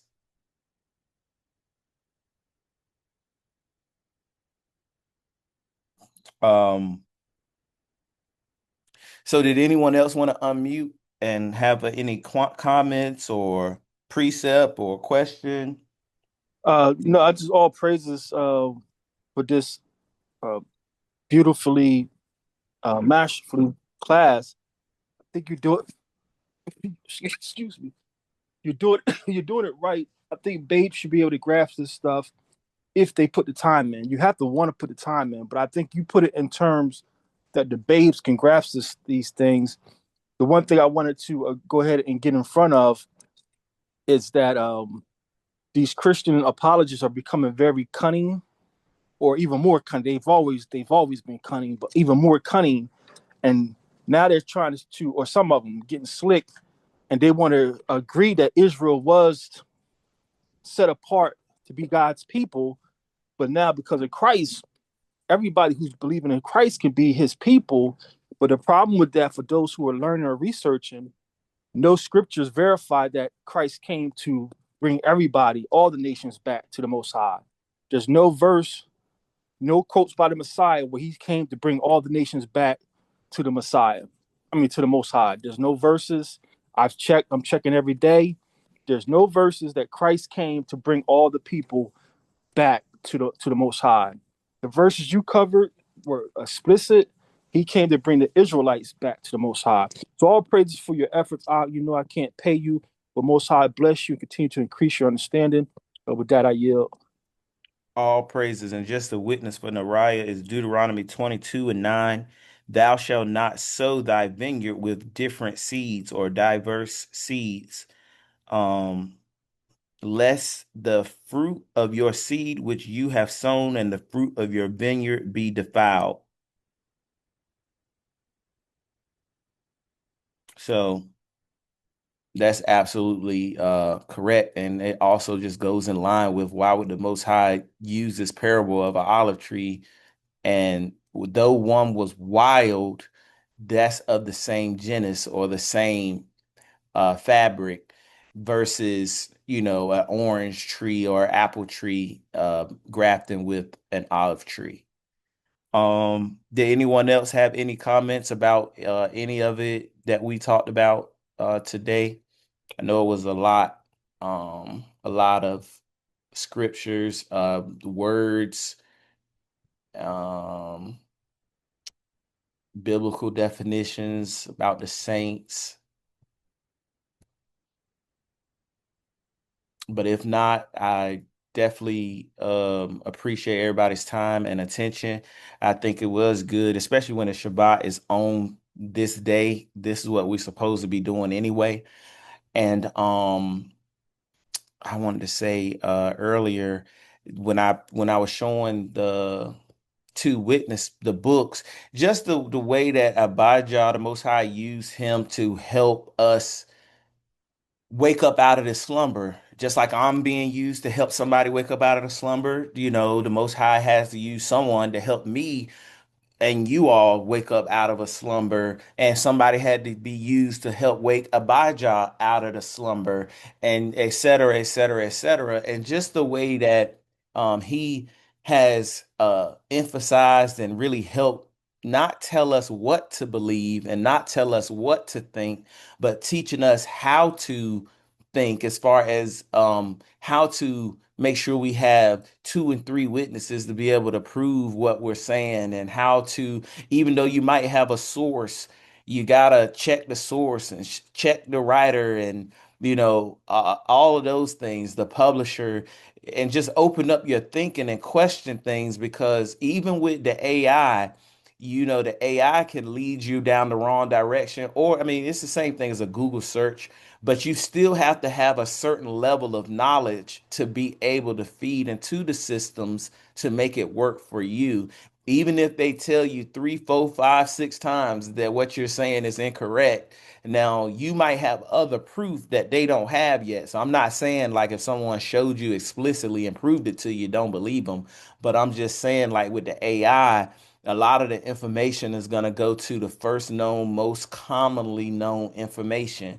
And then sometimes you got to steer those things based off of maybe lesser known knowledge, but it's been proven to us um, that it is true. I'm trying to think of as an example, because I know, I just so often I see it, but of course, trying to say all of this on the fly, sometimes it slips your mind. Um, but you dig deep enough, the Most High is going to continue to lead you down to the truth. And I got a whole slide about the way that I was able to lead with the information that they even said that they're even saying on my search engine that Romans 11 is talking about only the Israelites. But I'm sure if you fed it the wrong information enough, it would be able to push out that it's talking about the other nations. But you just got to be careful with everything that's going on out here, and just to be investigative, to be prayed up, to let the Most High lead you in the right direction. I'm just thankful that the Most High used Ak and allowed us to come across each other's paths, to be able to research and search and study biblical, extra biblical history, and things of that nature, man. And it's really taken my relationship with the Most High to another level, and it's blessed me as well to bring information to you all, but even to Abijah himself as well, and just be a trusted brother, a trusted person, that we are all in this thing together. So all praises for that, man. I enjoyed researching this, and like I said, I'm not even finished because I want to talk to y'all about Corinthians and Ephesus and Galatia, but that'll come, in time. That'll come as well. And I had a few more precepts from the book that we'll talk about in the future, but that's all I have for now, family. Like I said, if anyone has any questions, you can feel free. But if not, I can turn it back over to Abijah. Definitely want to give all praise to the Most High, His only begotten Son, Yahweh Shah. Thanks to you all. Thanks to Gamariah. Thanks to Abijah. And I pray this information sits with you very well. So all praise.